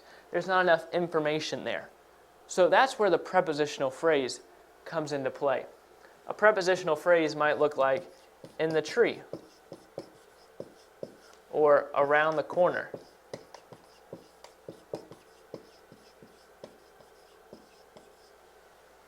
So right here, in would be a preposition, and tree is what we call the object of the preposition.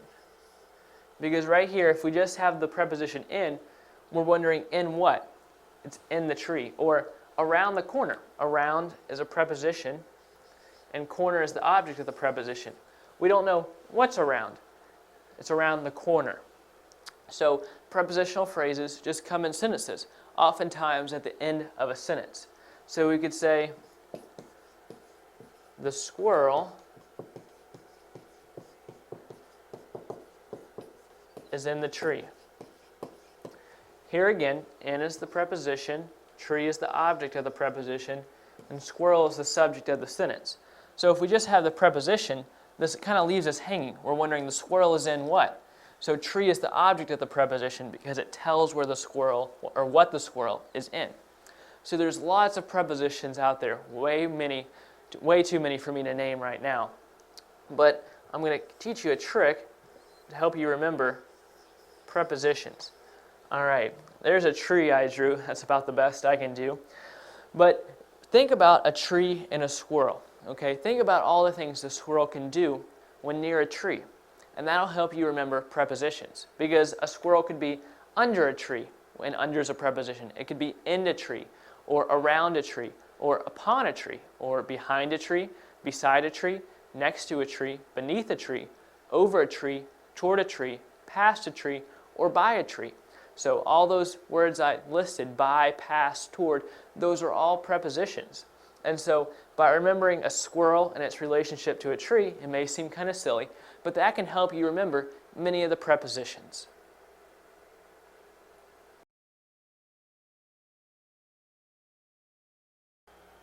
Word choice and intended audience. When authors write, they choose their words very carefully. They want to precisely express what they are trying to get across.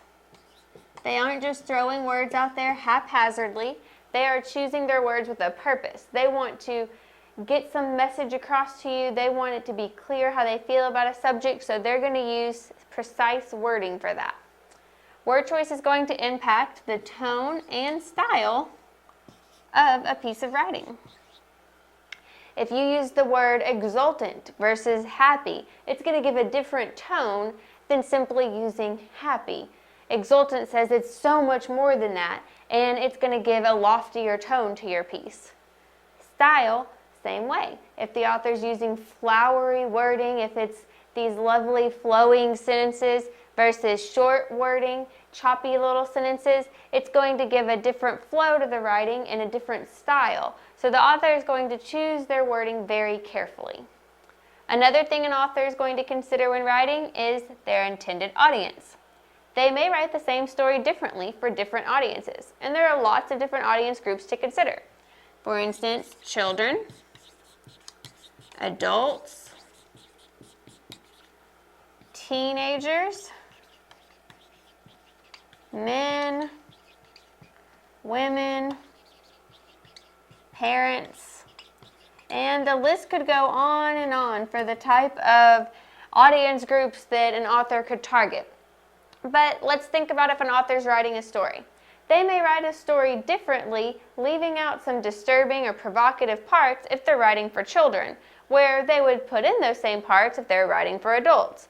And if they're writing for teenagers, maybe they'd leave some of it in and keep some of it out. If an advertising agency was writing an ad for deodorant, they might write it differently if they were going to target men versus if they were going to target women.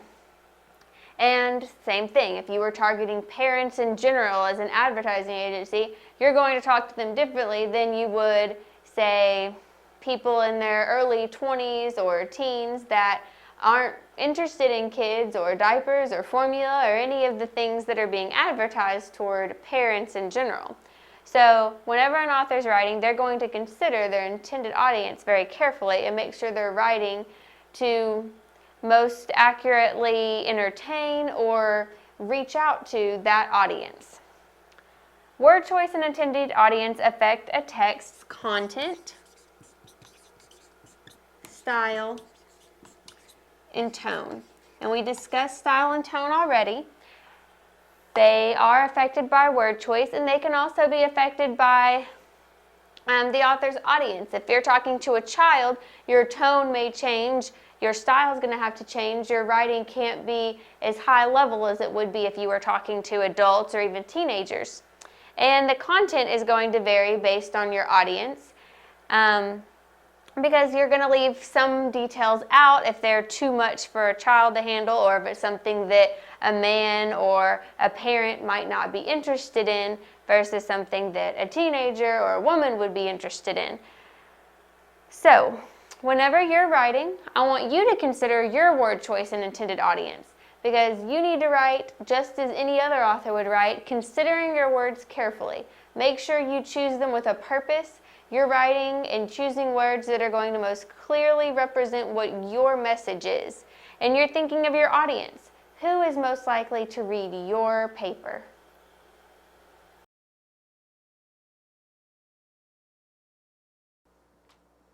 There is a progression in the spelling of a compound. Many times it starts out as two words, becomes joined with a hyphen, and then becomes one word. Therefore, it is very important to consult a recent dictionary or online resource to determine how a compound should be spelled.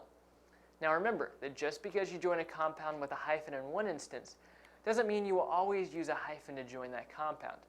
So it's important to evaluate a compound on a case-by-case basis to determine if the use of a hyphen is necessary. So I'm going to break down for you some of the most common instances when you should use hyphens. You should use a hyphen to join a compound when it is a compound adjective directly before the noun it describes. Here's a prime example. He wore a mud-stained shirt. So here, mud-stained is a compound adjective right before the noun it describes, which is shirt. if I were to say to you his shirt is mud-stained, it would not need a hyphen. Mud-stained would still be an adjective describing the shirt, but it would come after the noun it describes, not before.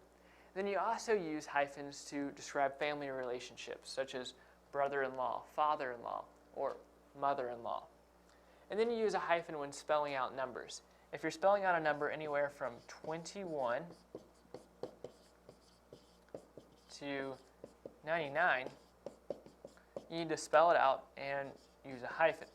Now, once you get to a number above 99, such as 100, you still need to spell it out, but you don't need a hyphen. And then from there, if you're spelling out a number that would require you to use 3 words to spell it, then you just write out the digits that make up the number, such as 102. Now here we have 2 examples of the use of 2/3. Only 2/3 of the assembly were present. The proposition passed by a 2/3 majority. So you'll probably notice that here no hyphen is used, and here a hyphen is used. Well, in this case, 2/3 is an adjective. And remember that a compound adjective directly before the noun it describes needs to have a hyphen. So this is a compound adjective directly before the noun it describes. So it needs to be hyphenated. Now here you may be thinking that 2/3 is modifying assembly. But assembly is actually an object of a preposition. See, of is the preposition, and assembly is the object of the preposition. So really, you could just take the prepositional phrase out of the sentence, and it would read like this. Only 2/3 were present. Well, here, it's quite obvious that 2/3 is the noun of the sentence. So since it's a noun, not an adjective, it does not need a hyphen. So remember earlier I said you need to determine, or you need to evaluate a compound on a case-by-case basis to determine if the use of a hyphen is necessary. This is a great example of that. Here we have the same compound in both sentences, but since they're used in different ways, one needs a hyphen and the other doesn't. You also need hyphens when you have a compound that includes the word self. Now, there are some exceptions to this, such as selfless, which does not need a hyphen. When you use ex or pro before a word, you need a hyphen. Whenever you are writing out a sentence and the last word of the sentence won't quite make it on that line and you have to continue on the next line, it's appropriate to break up the word. However, you need to break it up between syllables. So giraffe, for example, has 2 syllables. So you couldn't just put a hyphen wherever you please, maybe after the R or the A. It has to be between the I and the R because you can't do a break in between a syllable. Now, if this doesn't work for you and it won't fit this way, then you can just leave an extra big space on that line and write the entire word on the next line. Also, you use a hyphen to avoid confusions with the spelling of a word. So here you have the word integral and you want to add semi to it. Well, if you didn't have a hyphen here, the I's would be next to each other, which would create some confusion as to how to pronounce the word. So by putting a hyphen, it really clears things up. But there are some exceptions to this, such as coordinate. Most people don't even think of coordinate as a compound, but really this could be written with a hyphen between the 2 O's. But now this word is so commonplace that a hyphen is no longer needed.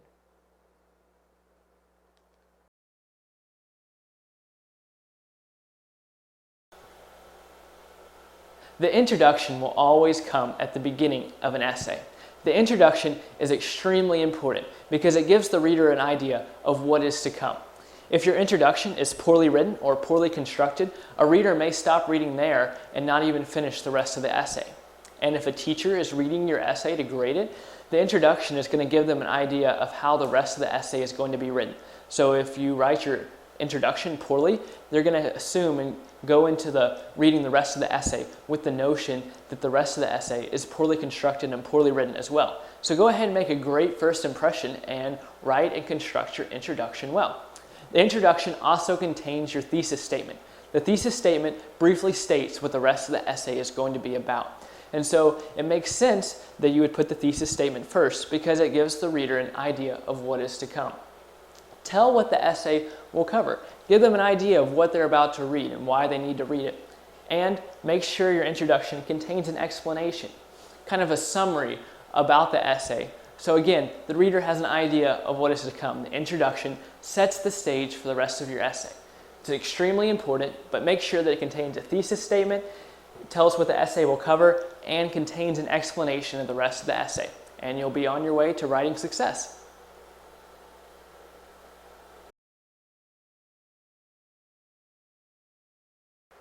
ACT, English sentence structure.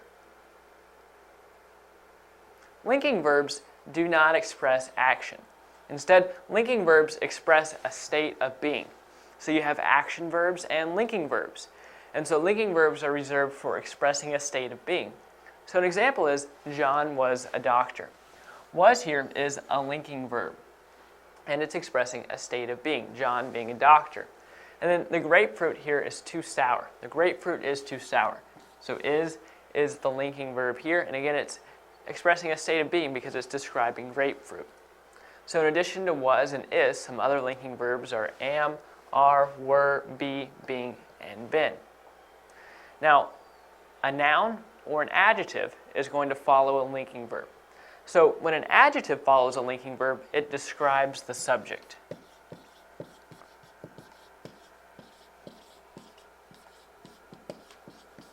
So an example is, this fruit is mushy. So we already know that is a linking verb.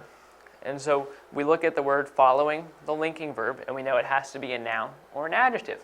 And we know that mushy is an adjective, and so it must be describing the subject. And sure enough, mushy is describing the subject, which is fruit. Now, when a noun follows a linking verb, it renames the subject.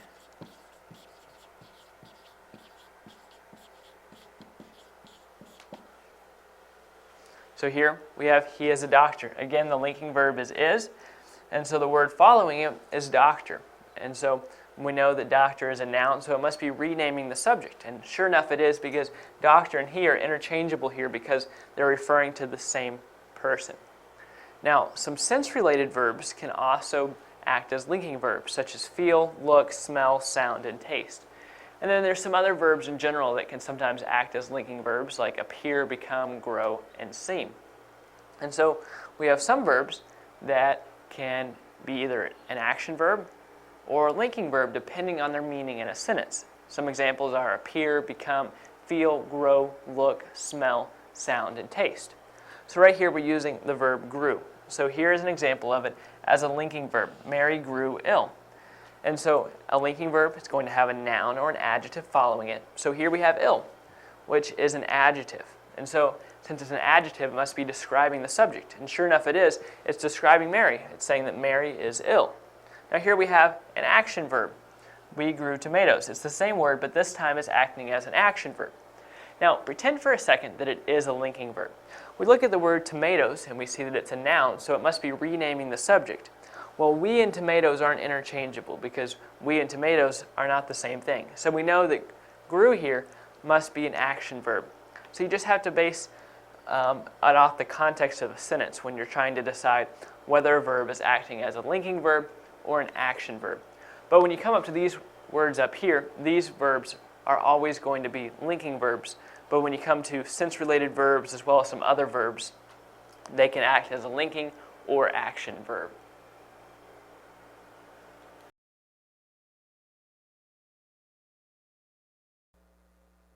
Whenever you are writing, you want to make sure that your sentences are distinct. So in order to do that, your sentences should be specific.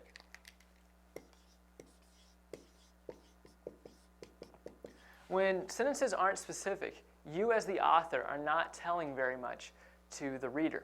So look at this sentence, for example. He does well at school sometimes. Well, this sentence right here doesn't really tell you that much. We have a pronoun right here, the pronoun he, so we don't know who he is. We just know he does well at school. We don't know how well. And then we just know he does well at school sometimes. And so we don't know when those sometimes are.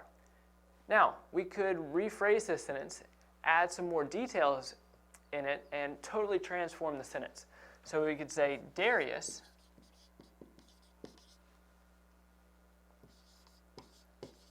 does excellent at school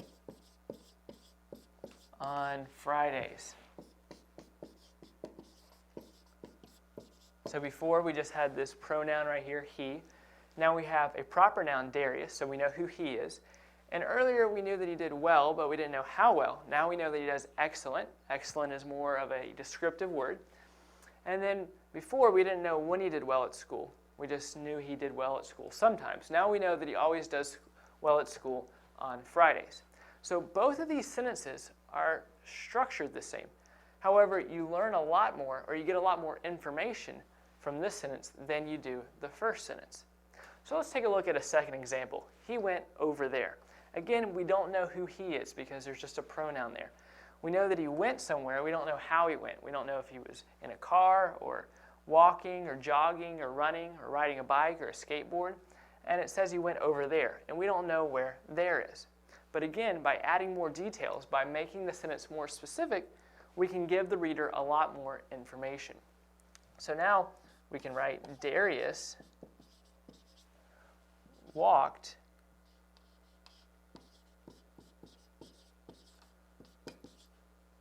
to the park. So now we know who he is because we were using a pronoun. Now we're using a proper noun. And we just knew before that he went somewhere. We didn't know how he got there. Now we know that he walked. And before we didn't know where he was going. Now we know that he went to the park. So by making our sentence more distinct and making it more specific, we conveyed or told the reader a lot more information.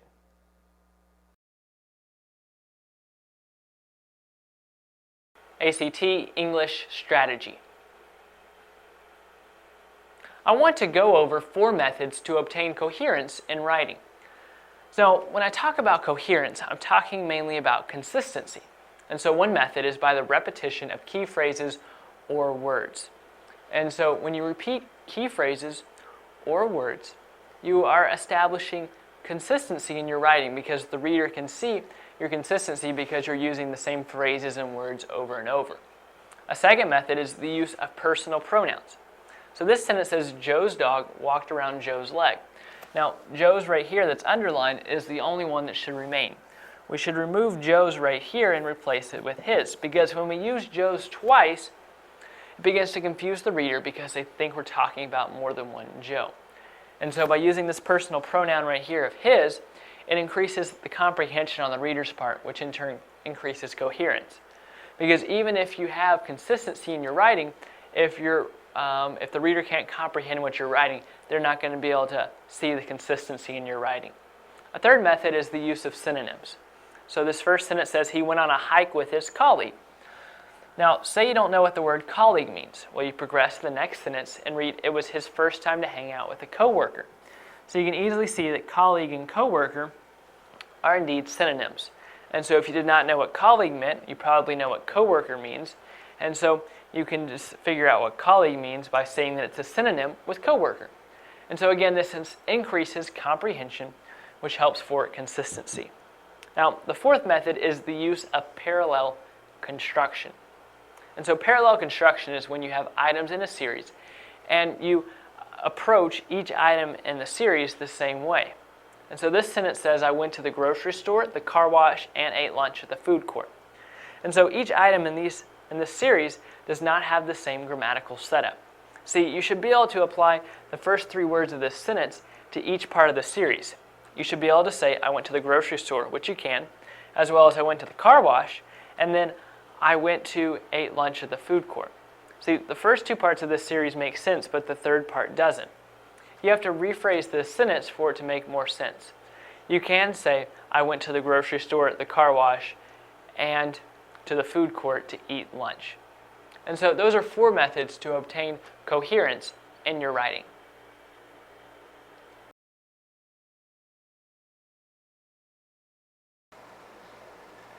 Parentheses. Parentheses are used to designate which operations, which is addition, subtraction, multiplication, division, should be done first when there are multiple, so more than one, operations. For example, 4 minus the quantity 2 plus 1. Since 2 plus 1 is inside the parentheses, we must perform that operation first. We must add 2 plus 1 first. So 4 minus 3, which yields 1. If we had not added 2 plus 1 first, then 4 minus 2 would be 2, plus 1 would give us 3. So there would be a different answer. So that's why we need to know that parentheses mean that we do that operation first.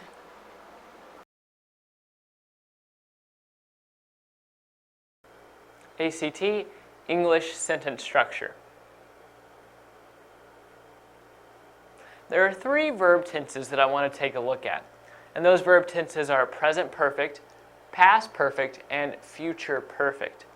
So the present perfect is used to emphasize the completion of an action in the very recent past. So here's an example. I have just purchased a necklace. So this is something that was completed in the very recent past. It was just completed. Person just purchased a necklace. Now, the present perfect can also be used to indicate an action begun in the past and continued to the present moment. So here's an example of that. Sam has lived in the same house for 10 years. So this is talking about something that is happening now and may have happened for a long time, but the reason we're still calling it the present perfect is because it's coming up all the way till the present. And then we have the past perfect, which indicates how 2 finished actions are related in time. So the example here is before he went blind, Milton had written Paradise Lost. So we're looking at 2 actions here, Milton going blind and Milton writing Paradise Lost. Both of these are finished actions. And so this sentence is showing that Milton wrote Paradise Lost before he went blind. So here, the first completed action is using the past perfect, while the second action is using the simple past. And then we come to future perfect, which indicates an action to be finished before a future time. So the example for that is, I will have finished the book before I take the exam.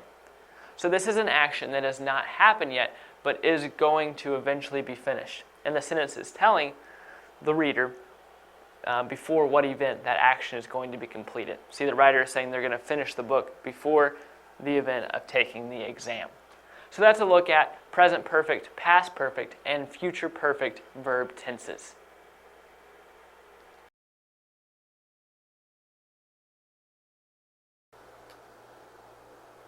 A thesis statement is a very important part of a paper because it basically tells the reader what your paper is going to be about. And every part of your paper has to go along with the thesis statement. So consider your thesis statement as an umbrella.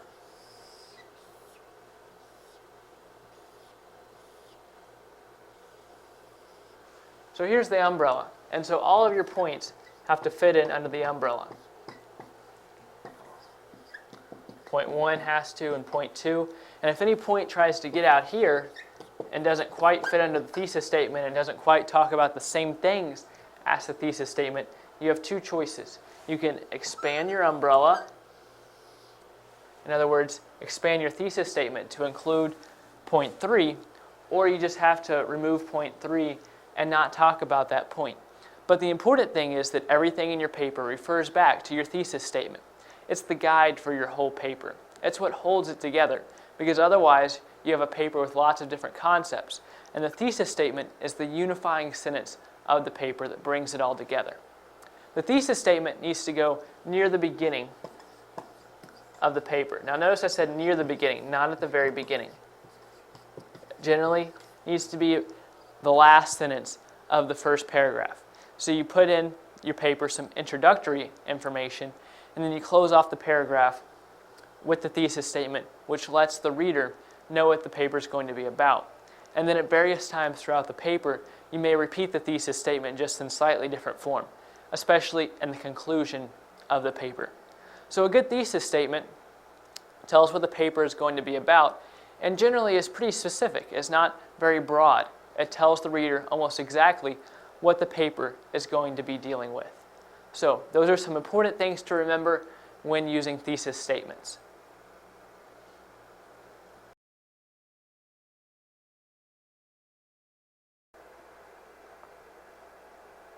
After determining your own opinion and evaluating the credibility of your supporting text, it is sometimes necessary to communicate your ideas and findings to others. So that's when writing a response to a text comes in. And the purpose of writing a response to the text is to communicate your ideas and findings to others. So I want to look at some of the supporting evidence that you can use when writing a response to the text. It's important that when you're writing this response that you don't just put in your own opinions, but you also put in facts from the text. So some of the things you can put in there are facts, details, statistics,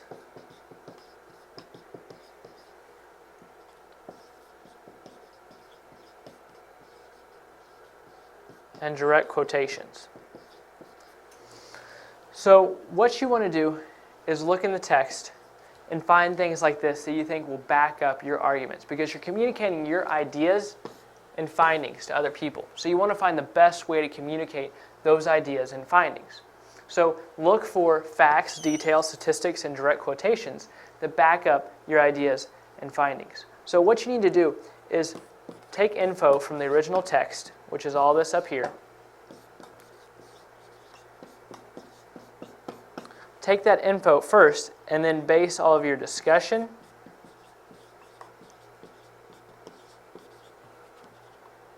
arguments,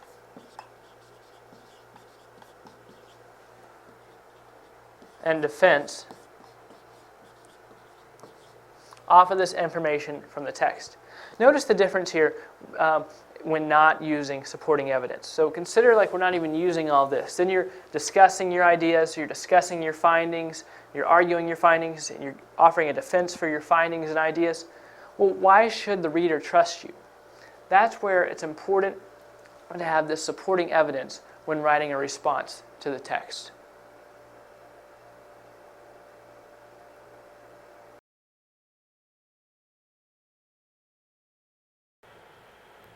ACT, English strategy. When an author is engaged in a cause and effect analysis, then the author is primarily concerned with explaining why something happens or in describing the consequences of something. And so authors have different goals of a cause and effect analysis. But there are three common goals that a writer may have. One is to outline previously unknown consequences of a familiar event. Another is to speculate about possible causes for a known problem. And a third common reason is to show how one thing influences another. So a writer may pick any of these reasons to write a cause and effect analysis. Now, it is not necessary for the author to assert a firm conclusion in a cause and effect analysis. So the author doesn't need a firm conclusion.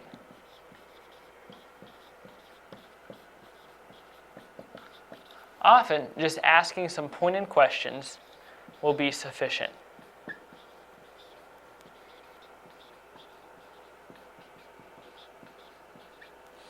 So that's kind of a look at the author's side of a cause and effect analysis. However, the reader does have some responsibilities when reading a cause and effect analysis. It's important that you as the reader always consider whether the arguments made by the author are both sensible and coherent.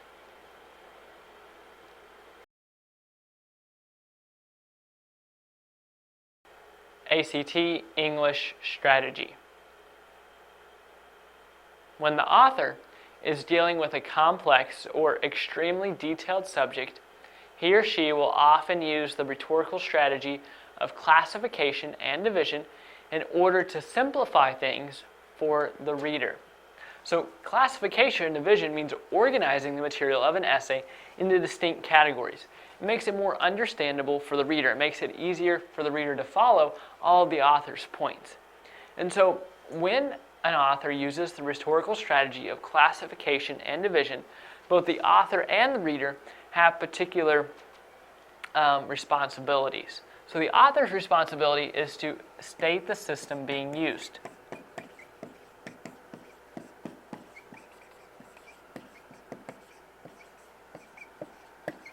In other words, they should be stating which classification and division system they are being used. It's always important for the author to state explicitly what they're using in the text. Now, the reader's responsibility is to evaluate the author's choice. And what I mean by evaluating the author's choice is when the author uses that classification or division system to organize a complex subject, the reader needs to consider whether the classification system chosen by the author is appropriate for the subject matter. In other words, don't be a lazy reader. Take what you're reading and evaluate it and decide whether the author is being effective with their choice of classification and division.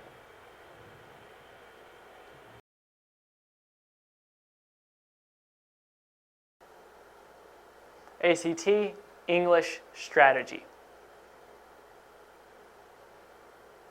Sometimes an author will want to compare and contrast two or more subjects or ideas. To compare something means to consider the similarities between it and something else. And to contrast something means to consider its differences with something else. And so sometimes a writer will want to compare something with something else and contrast something with something else. And so the writer incorporates that into a compare and contrast essay where the writer can do both. Now, in one of those essays, the author may choose one of two organizational strategies. So the first strategy is the separation strategy, which is where the author fully describes one subject before moving on to another. And the second is the point-by-point strategy, which is where the author will compare and contrast two subjects, one part at a time. And so consider if a writer was talking about peaches and pears. So the author wants to compare and contrast peaches and pears. If the author was using the separation strategy, the author would first fully describe pears, talking about all of the different facets of pears, and then the author would switch to and talk about everything there is to know about peaches. But if the author uses the point-by-point strategy, the author compare and contrast two subjects one part at a time. So first, the author might compare and contrast the pears and the peaches color. And then the writer might move on to water content. And depending on how much alike or how much different pears and peaches are when it comes to water content, the writer will either compare or contrast the pears and peaches on that point. And then the author will move on to another part and talk about taste. And so point-by-point strategy is going back and forth between the two items, where the separation strategy is just that. It separates the two items to talk about them individually. So again, to compare something is to consider the similarities between it and something else. And to contrast something is to consider its differences with something else.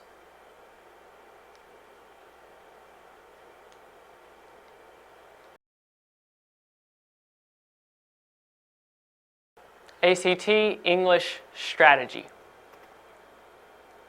A description is a detailed record of the sensory perceptions of some person, place, or thing. In many cases, an author will seek to make a point through their description. So consider if a writer wrote about the way a rose smells, or the way hot pavement feels on bare feet, or the sound of your mother's voice. All of those would be forms of description. And the reason all of those would be forms of description is because if a writer wrote about these things, then they would be providing a detailed record of the sensory perceptions of some person, place, or thing. So if a writer wrote about the way a rose smells, the writer would be talking about the sensory perception of smell to a person. Or if they wrote about the way hot pavement feels on bare feet, they'd be talking about the sensory perception of touch to someone's to whoever has the bare feet. Or they might be talking about the sound of your mother's voice. They're talking about the sensory perception of hearing, and they're talking about that in terms of whoever is hearing their mother's voice.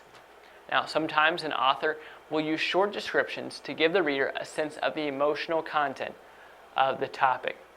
Now, it's important as you're reading to evaluate the descriptive details the reader is using. So there's a couple of things you should look for when evaluating these details. One is you should make sure that the details advance the author's point.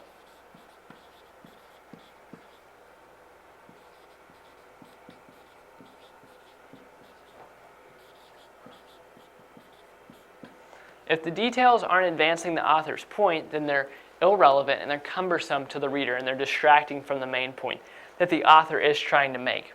And the descriptive details should also make the text more enjoyable.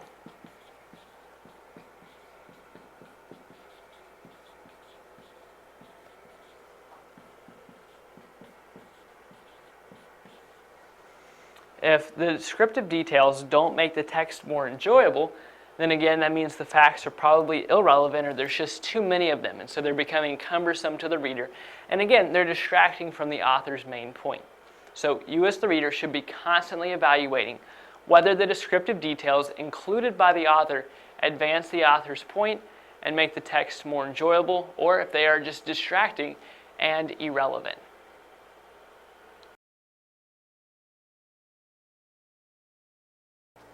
ACT English strategy. The word narrative is a synonym for story. So when an author tells a story, he or she is engaging in narration. So there's a few reasons why an author tells a story. Two of the main ones are for, one, the entertainment value of the story,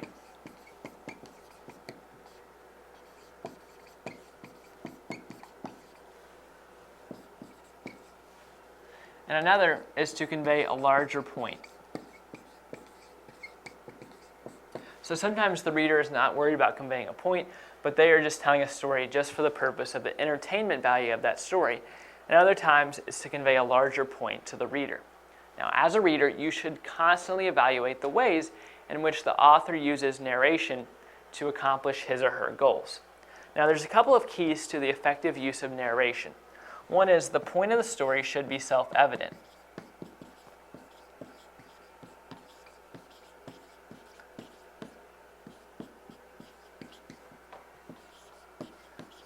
It should be obvious to the reader why the author is telling that story. And then a second key is the author shouldn't include any unrelated or contradictory details.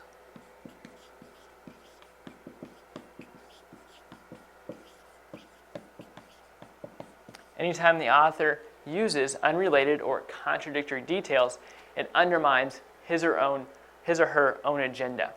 And so those are a couple of things that you as a reader should be looking for to evaluate whether or not the writer used narration effectively.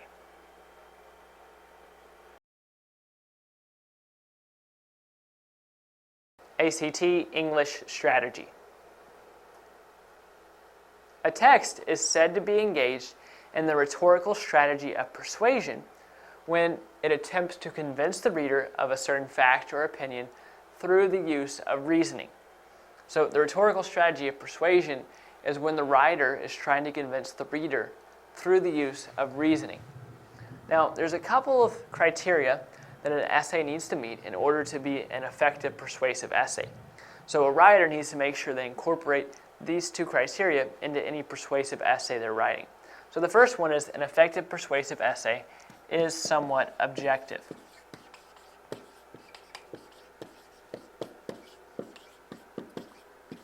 In addition to that, an effective persuasive essay favors one side of the argument.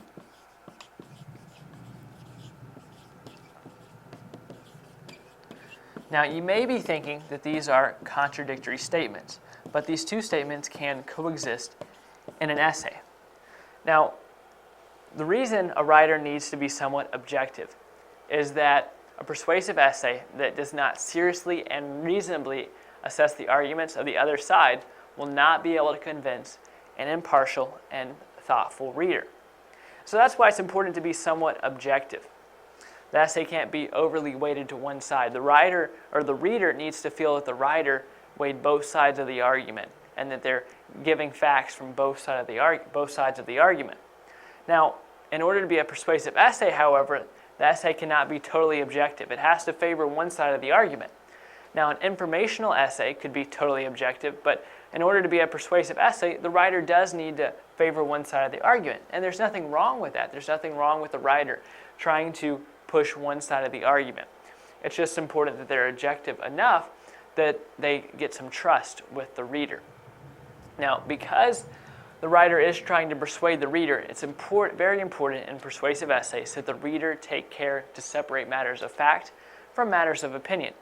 And so you're probably already familiar with this concept. A matter of fact would be, he was born in 1953. Now, a matter of opinion is, he was a nice man. So these are really very elementary examples of matters of fact and matters of opinion. But notice here, he was born in 1953 is a fact. This is undisputable. But he was a nice man is disputable. People have different ideas of what nice means, and they have a different idea of whether or not this person was a nice man. So it's important that you as a reader are distinguishing between the matters of fact that the writer uses and the matters of opinion that the writer uses, so that you as a reader are not being deceived by the writer.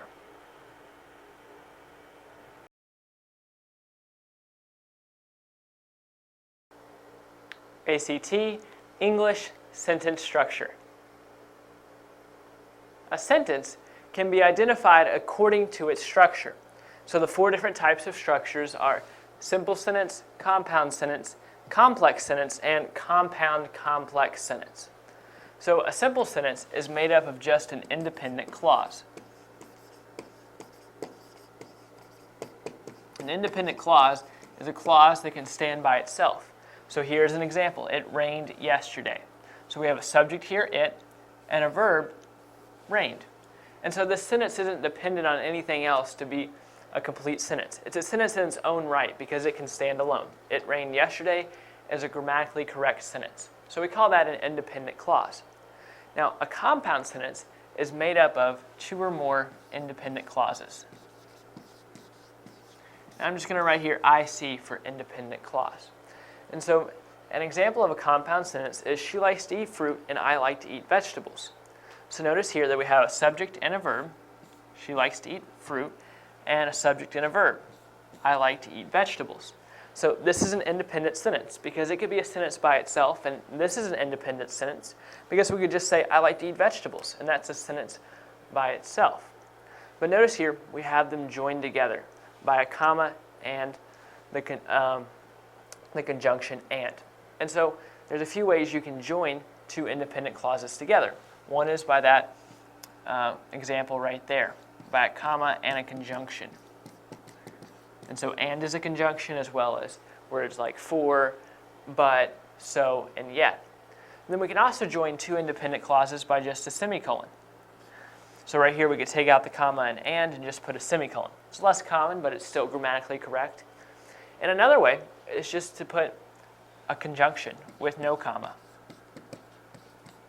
Now that wouldn't really be grammatically correct in this sentence right here, but I'm going to show you a sentence in a little bit where this would be appropriate. You only need to do that when you have 2 short independent clauses being joined together. Now the third sentence structure is a complex sentence. It has 1 independent clause and at least 1 dependent clause.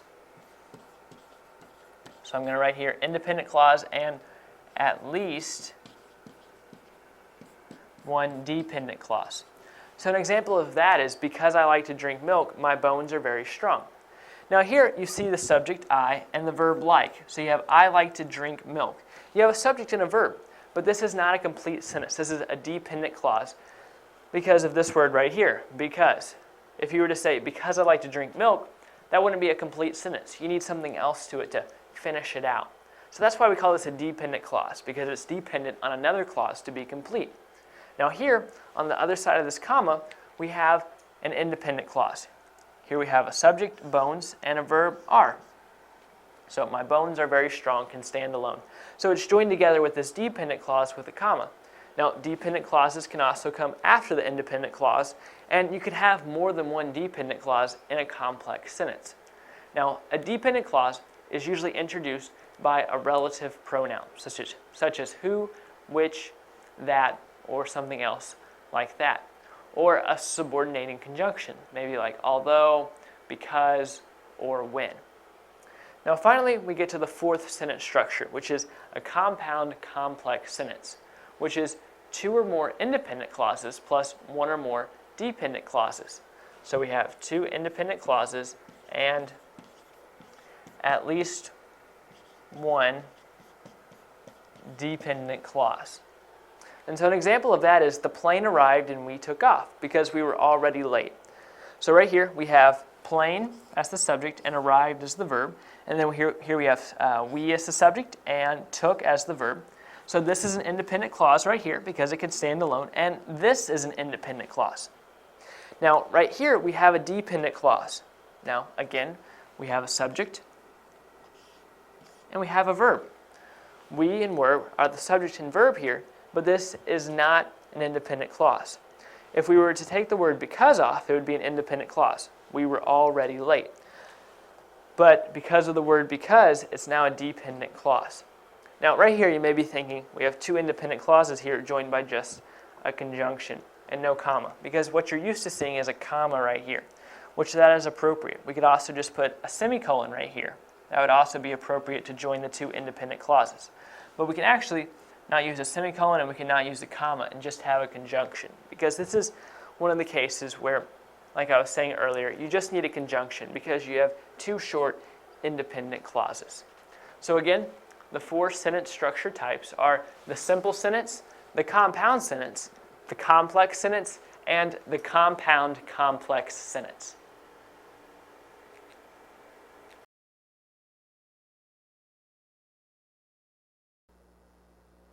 Text structure is basically the way that descriptions are organized. So we're going to take a look at a few different text structures. So the first is cause and effect. Basically what happens here is one event leads to another. So here it says Abigail did not wipe her feet, so she got mud on the carpet. So we have the cause, which is Abigail did not wipe her feet, and the effect of that is she got mud on the carpet. So one event, the event of her not wiping her feet, leads to another event, in this case, her getting mud on the carpet. And so cause and effect is a very common way to order information because it tells you what happened first, and then it tells you what happened as a result of that. Now, a second type of text structure is chronological order. And so this goes from the past, many times, to the present. Or we could say it this way, it gives you an order of events. It says, I got in the car, drove to the store, and bought oranges. Now, the writer of this wouldn't say they drove to the store, bought oranges, got in the car. Because what had to happen here is first the person got in the car, then they drove to the store, and then they bought oranges. If you mix it up, it confuses the reader. So the idea of text structures is to make your writing very clear. And so chronological order helps the author make themselves very clear because it tells each event as it happened. And then we have spatial order. This isn't quite as common, but it's the way things are placed in an area. So the example I have here is the room has tall ceilings, walls covered with beautiful paintings, elaborate furniture, and wood floors. So spatial order never jumps around. It goes in a very clear way. There's a very clear progression to it. So first it talks about the ceiling. So if you walk into a room, you look up and you see it has tall ceilings. And then you look at all the walls and you notice the elaborate paintings.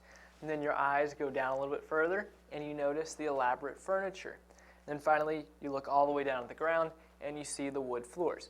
Now, there's not really one right way to do spatial order. We could have started the other way. We could have looked at the wood floors, the furniture, the paintings, and then the ceilings. But the point here is have some clear progression to your ideas. Maybe you have a table of people sitting down. You wouldn't, and you're talking about each person at the table. You wouldn't jump around all over the table. You'd go in a circle talking about each person at the table. You're doing the same thing here. You shouldn't talk about the ceilings, then talk about the floor, and then talk about the walls, and then talk about what's sitting on the floor. You should have a very clear progression to everything that you're talking about.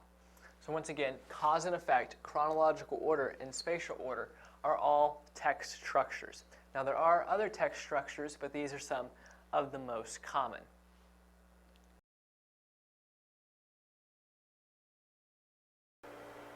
ACT, English sentence structure. Adjectives can be used to compare people, places, or things different in degree. So if you have a one-syllable adjective, you use the suffix er or s, or the words in front of it less or least. So say we have the word new, and then we want to make the comparative form of new. We add the suffix er to make it newer. And if we're trying to compare it with 3 or more objects, then we would put est as the suffix to make it newest. So that's the superlative form. So say you have one car and it's only a month old. You would say you have a new car. Now, if you have a car that's 1 month old and another car that's 2 months old, you would say that the 1 month old car is the newer car. Now, if you're dealing with 3 cars, one's a month old, one's 2 months old, and the other one's 3 months old, you would refer to the car that's a month old as the newest car. Now, this is in the positive sense, whichever one is newer. Now, if we're looking at this more in the negative sense, we could say the comparative form would be less new, and the superlative form would be the least new. So if you have 2 cars, again, you would refer to the one that's 2 months old, the older car, as being less new. And you would refer to the oldest car, if you have 3 or more cars, as being the least new. Now, if you have a 2-syllable adjective ending in y, you use the suffix er or est, or you use the words less or least. So say you have the word hungry, you're going to drop the y and change it to I and add er. So change the y to I and add er. So you get hungrier. It's similar with the superlative form. You change the y to I and add est, so you have hungriest. So if you have one person, you would describe them as hungry. With 2 people, you would describe one person as being hungrier, or describe the other person as being less hungry. If you have 3 or more, you would describe one person as being the hungriest, or you would describe someone as being the least hungry.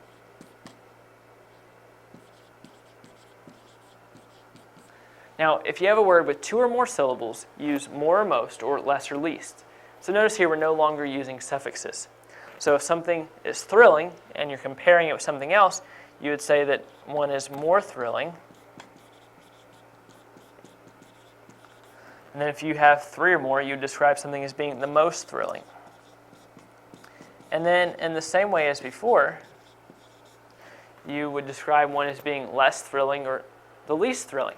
So say you have one amusement park ride somewhere. You would describe it as thrilling. But if you're dealing with 2 rides, you would describe one as being more thrilling. But if you have a whole amusement park full of rides, you would describe one as being the most thrilling. Now, there are some words that we call irregular.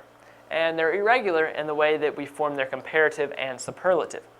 A great example of that is the word bad. The comparative form is worse than, which isn't even another form of bad. And then the superlative form is the worst. So that's a look at unequal comparison adjectives.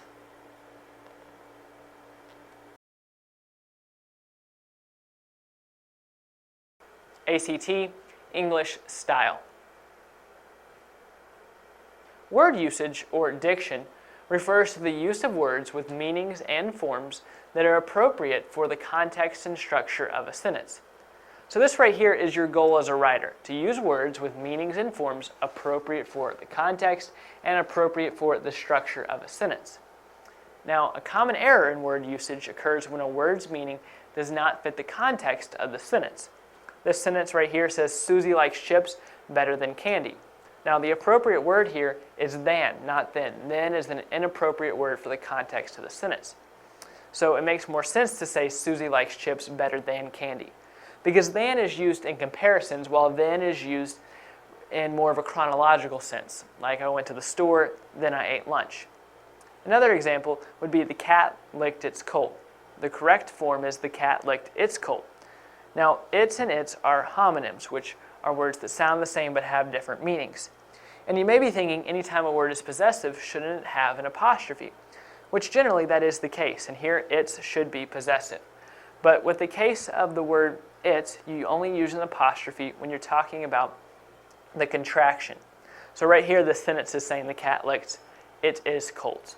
So that doesn't make sense, so obviously you're not supposed to use the apostrophe. Now, I just mentioned homonyms, and errors in word usage frequently occur with homonyms, which again are words that sound alike but have different meanings. So some examples of homonyms are it's and it's, affect and effect, and there, and there. So it's very easy for a writer to confuse these words because they sound the same. Now, some other words that are commonly confused are then and except and except. Now, these words aren't homonyms, but they're very close to being homonyms because they don't sound exactly alike, but they are pretty close, which makes determining which word to use a little bit more difficult.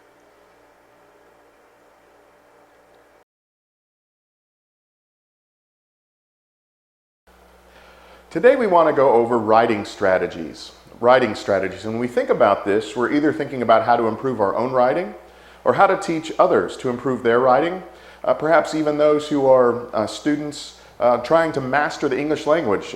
English is not their first language, and they want to learn not only how to speak the language and read it, but also how to write in it.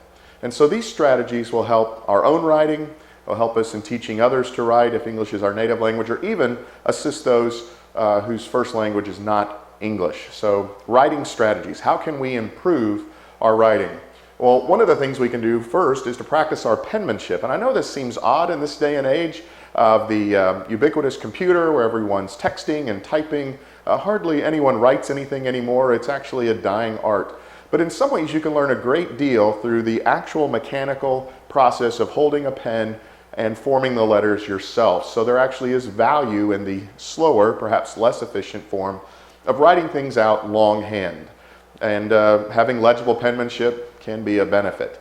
I know it seems a bit anachronistic, but I'm kind of hoping it doesn't die out. So that's one writing strategy, is actually practice writing things out longhand and practice your penmanship. So that's one strategy. Now the second one is probably the main focus for this video. Practice the various parts of the writing process. Basically, you can take almost anything, break it down into its constituent parts, and in some instances practices those individual components by themselves. Basketball. If you want to learn how to play basketball, there's a lot of different skills you have to master, and you can actually take time and practice those individual skills before you put them together and actually play the game. So you can practice dribbling, you can practice shooting free throws, you can practice dribbling on the run or standing still. You can practice the running and build up your endurance. You can practice passing. All the various things that go into being a good basketball player can be broken down into individual components and practiced and then put together. The same goes for writing. You can break it down into its each process into its constituent parts and to practice just that part until you get better at it. So we can head these things under the writing process under organization, maintaining focus, and revision. So organization has to do with the writing process and where it begins, getting started.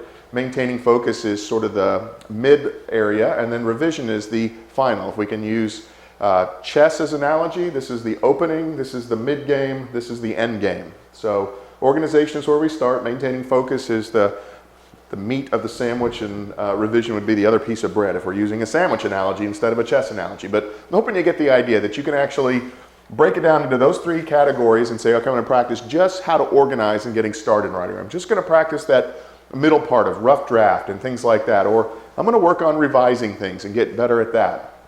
So I've broken it down still further from these three categories into other things that you can practice. So beginning under organization, you can brainstorm ideas. Sit down and spend some time saying, what would I like to write about? What would be a good idea for a story or for a poem?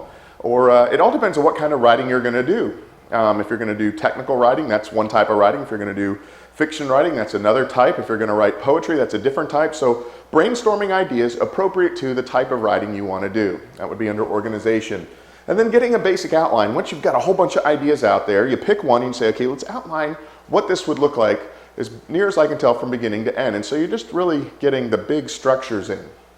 You can practice the rough draft, which is getting things down as quick as possible. You're not trying to look for polish, you're not looking for the best word, you just want to get the story out there. Then you can practice editing and reviewing. So I need to go back and check things for grammar and spelling and punctuation and pick the best word and get out my thesaurus and things like this to edit and review. And on this level too, not only do you do your own edits and reviews, but you can actually help other people practice that by taking your material, your rough draft, and handing it to a peer and saying, I want you to edit this and review it. And so you get that process going as well. So peer, edit, review yourself or others. The polishing process, where you go back in with a fine-tooth comb and really make it as good as you possibly can, removing all superfluous material, things like that. And then presentation, you can actually practice presenting your material in a spoken form, getting other people to read it and getting feedback from them, things like that. One of the other things you can practice is research. After brainstorming and outlining, sometimes you need to go back and get concrete information. And in this digital age, this involves learning how to use the internet and learning the pitfalls of that it can be a wonderful source of information and a wonderful source of misinformation. You need to be able to sift through what's a reliable internet source and what is not a reliable internet source, and working through those things for proper research, as well as using a library and things like this. So research is important for the writing process. Explore different types of writing. This is great. Instead of just saying there's only one type of writing, there's actually lots of different types, and I've just listed a few here. Narrative, descriptive, persuasive, and poetry, and on that goes. There's lots of different forms of writing.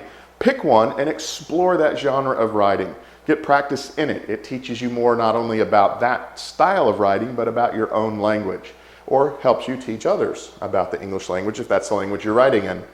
And then finally, practice writing for a particular audience. There is formal writing and informal writing, where you have a formal presentation to a formal audience, and there's informal presentations to an informal audience.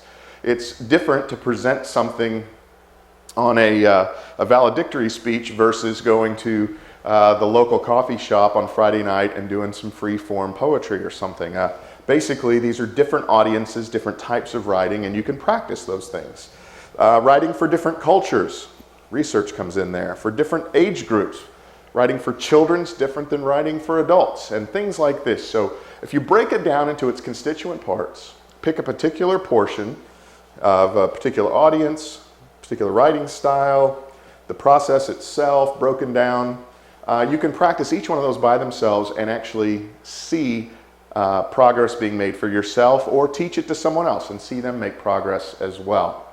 So these are just a few different strategies for improving your own writing or improving the writing of others, or once again, if you're educating those whose language, primary language is not English, you can assist them by breaking it down into these bite-sized chunks for them and walking them through that process instead of just saying, here's a sheet of paper, give me 3 paragraphs about something. So break it down into constituent parts makes it easier. You get bite-sized pieces, and improvement can be noticed much more quickly by doing it that way. All right, well, this has just been a short video then on writing strategies. If you'd like to learn more about this or related matters, if you'll look underneath this video, there's a link down there. Click on that link. It'll take you to the website that has that information. And while you're on that website, you'll also find a link to an ebook that's ready for immediate download.